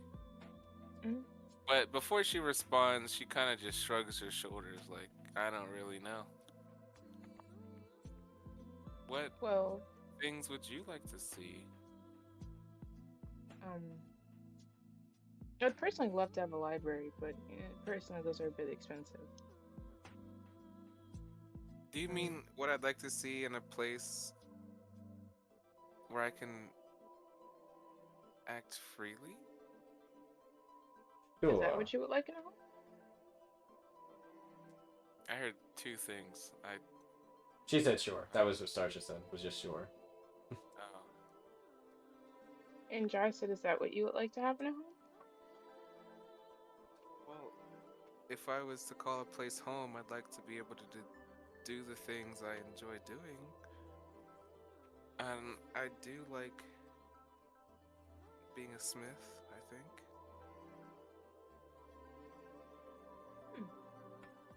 I will keep that in mind. So you must think of some more harder things. You know, these are such simple requests. Give me something hard, like build a 12-foot library. There's Alex. You have libraries on the mind, Jai. Of course, I always do. I mean, books are cool, but I don't want to be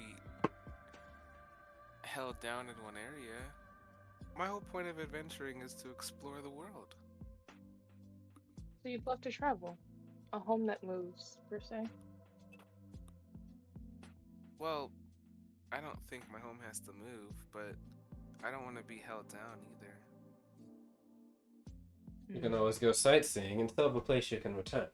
There's nothing wrong with that. That's true.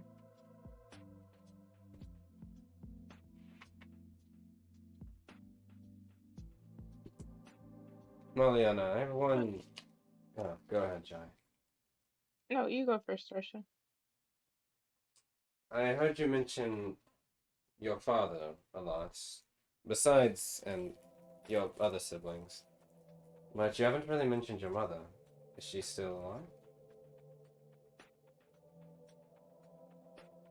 alive? Without any mood check being needed, when you ask about Starsha or Marliana's mother, it is very clear by like her eyes widening and her posture changing in a more defensive way that she is not very comfortable talking about her mother. But you still ask. Wait, hold on. What did you say exactly? She said, you mentioned... Basically, she said you mentioned your father and your siblings and you know, and that, all that stuff. But she said you didn't... He said, but what about your mother? She said, is she still alive? Is she still with us? Well, then she'll respond, I don't really know if she's alive still. I haven't seen her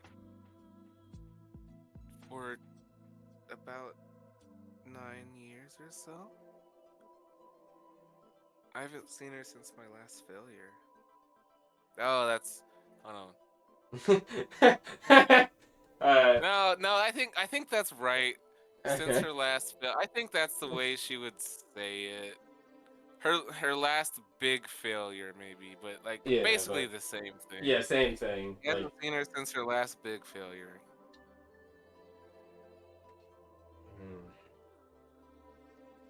So she just... And when she says that, like, she withdraws herself without actually being taken away. Like she's definitely less comfortable talking about that than talking about her father, which already wasn't a very comfortable situation.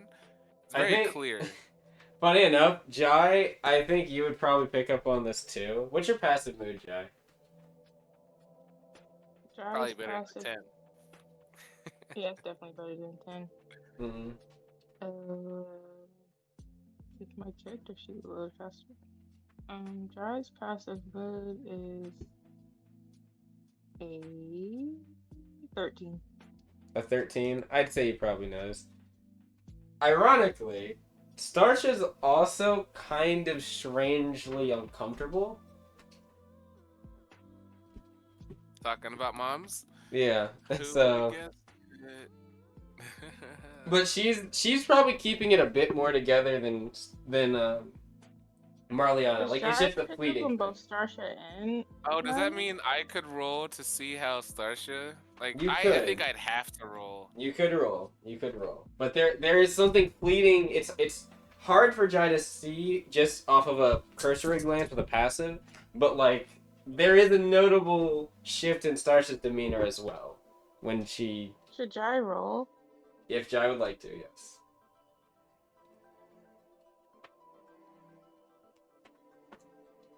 What it means, the roll might tell you, but otherwise you just notice it. It's specifically, it's not rolled her a asking the 19. question. A 19? Okay. Yeah. I'll say what you notice, but it's not. First of all, I will say firstly, it's not off of what Starsha said. It's what Marliana answered. Is what her demeanor shows. 15. Also, I got a I'd say 15. you notice as well, Marliana, but not like the extent that Jai is going to notice in a moment. But you notice that Starsha's demeanor, like when you answer about not having seen her in 9 years and not knowing, and that specifically the last time you encountered her was your last big failure, that seemed to have resonated with something in Starsha because she kind of like. This is probably one of the few times you've seen Starsha slightly shrink away at something. She also kind of like looks to the side away and kind of is ruminating on something. For Jai, though, what you notice is Starsha, there's like a tinge of something, a flicker of energy for a moment, and then also you notice Starsha's uncomfortability is a lot. She's keeping it very much together, but it is very noticeable to like a very curious and studious eye. She might empathize or with Marliana's situation a bit more viscerally than us being led on initially. But she's kind of, for first she kind of sits there for a second and she just kind of, I guess that's not super unique then. She kind of just murmurs. Jai, in a very joking tone, is going to say, so what I'm hearing is that I must introduce both of you to my mother, and she can adopt you both. You can try her plum cobbler, it's quite good.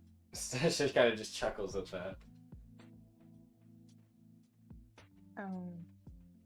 Also, you can spar, she loves her Boken fighting. I too love her Boken fighting. You will be perfectly safe Boken fighting with her. And, just, don't go too strong, because my mother, she's getting a bit older, and if you hurt her, I will have to hurt you. But, yes, she's kind of settling down now. She's not doing as much studying, per se, or training. But yeah, you both look like you need some plum cobbler. And then Jai starts laughing softly. Starsha just kind of looks over and she'll, not in like an upset way, she'll just kind of nod to you, Jai, and just say, wouldn't be the worst thing. But Cobbler sounds nice. She gets berries fresh from the forest, and then she uses it to create this little jam that she like drizzles on top of the plum cobbler. It's so good. she'll look over Honestly, at you. I miss a good home cooked meal. She'll look over at Marliana and she'll say, I won't say anything more, but I won't push anymore, but I will say that you are in like company, Marliana, as it pertains to your potential relationship with your mother, or lack thereof.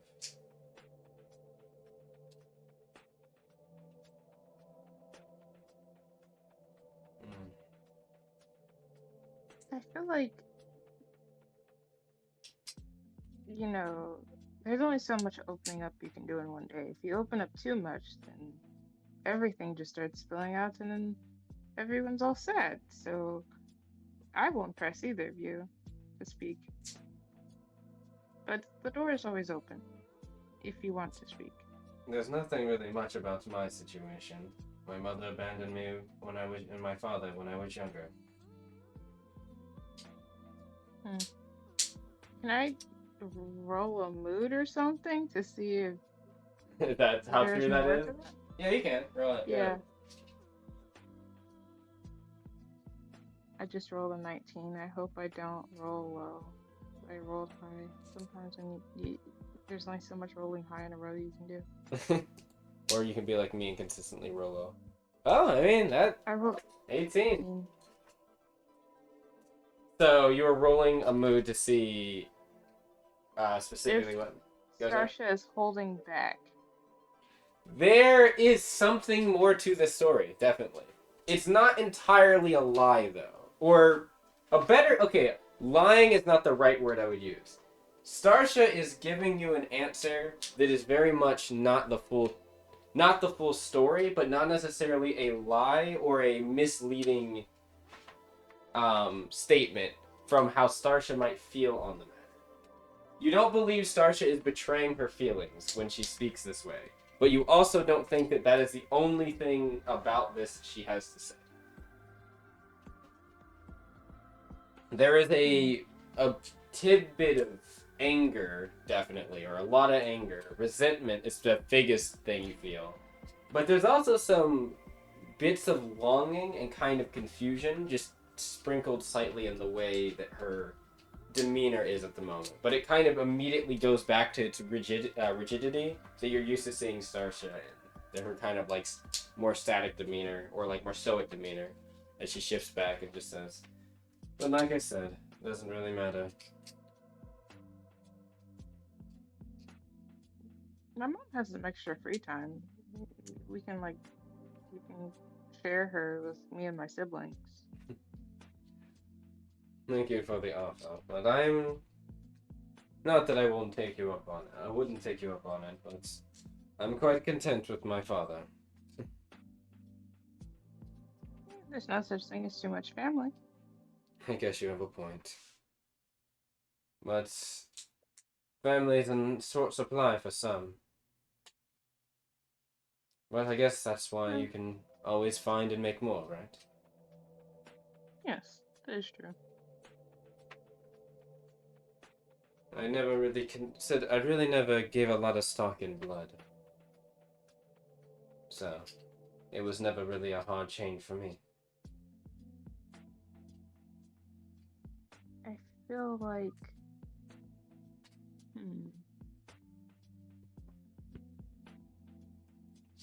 She'll look over at Marliana and kind of say, hopefully there's a moment when you can find family as well. Blood or not. And she'll kind of sit up. You can see that there is a little bit of some movement in the distance. She says, she kind of says, looks like they'll be here in the next 5 or so. I'll go meet them. She'll kind of look back at both of you, and then just kind of nod and then keep walking. Cool. Marliana's not gonna really respond.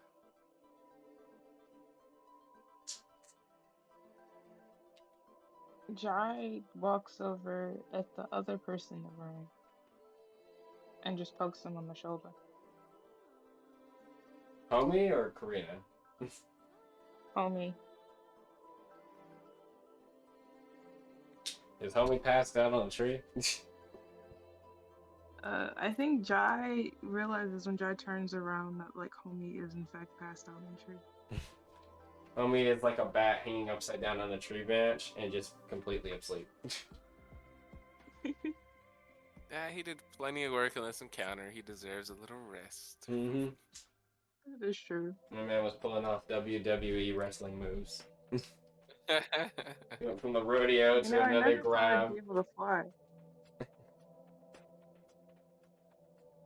You hear the snoring in response. Karina would probably walk over and be like, be very curious, like, so how is he floating upside down like that? It's like, the boots he wears. The boot? They're Oh, I see now. Oh. He's also quite strong. He can hold his own body weight, regardless of the direction he's hanging. Huh, that's actually quite fascinating. Well, he is the strongest among us. For now, at least. I'll catch up sooner or later. Of course. He kind of looks over and... Marliana, don't forget. Go ahead. Oh, Marliana, don't forget there's more than one way to be strong.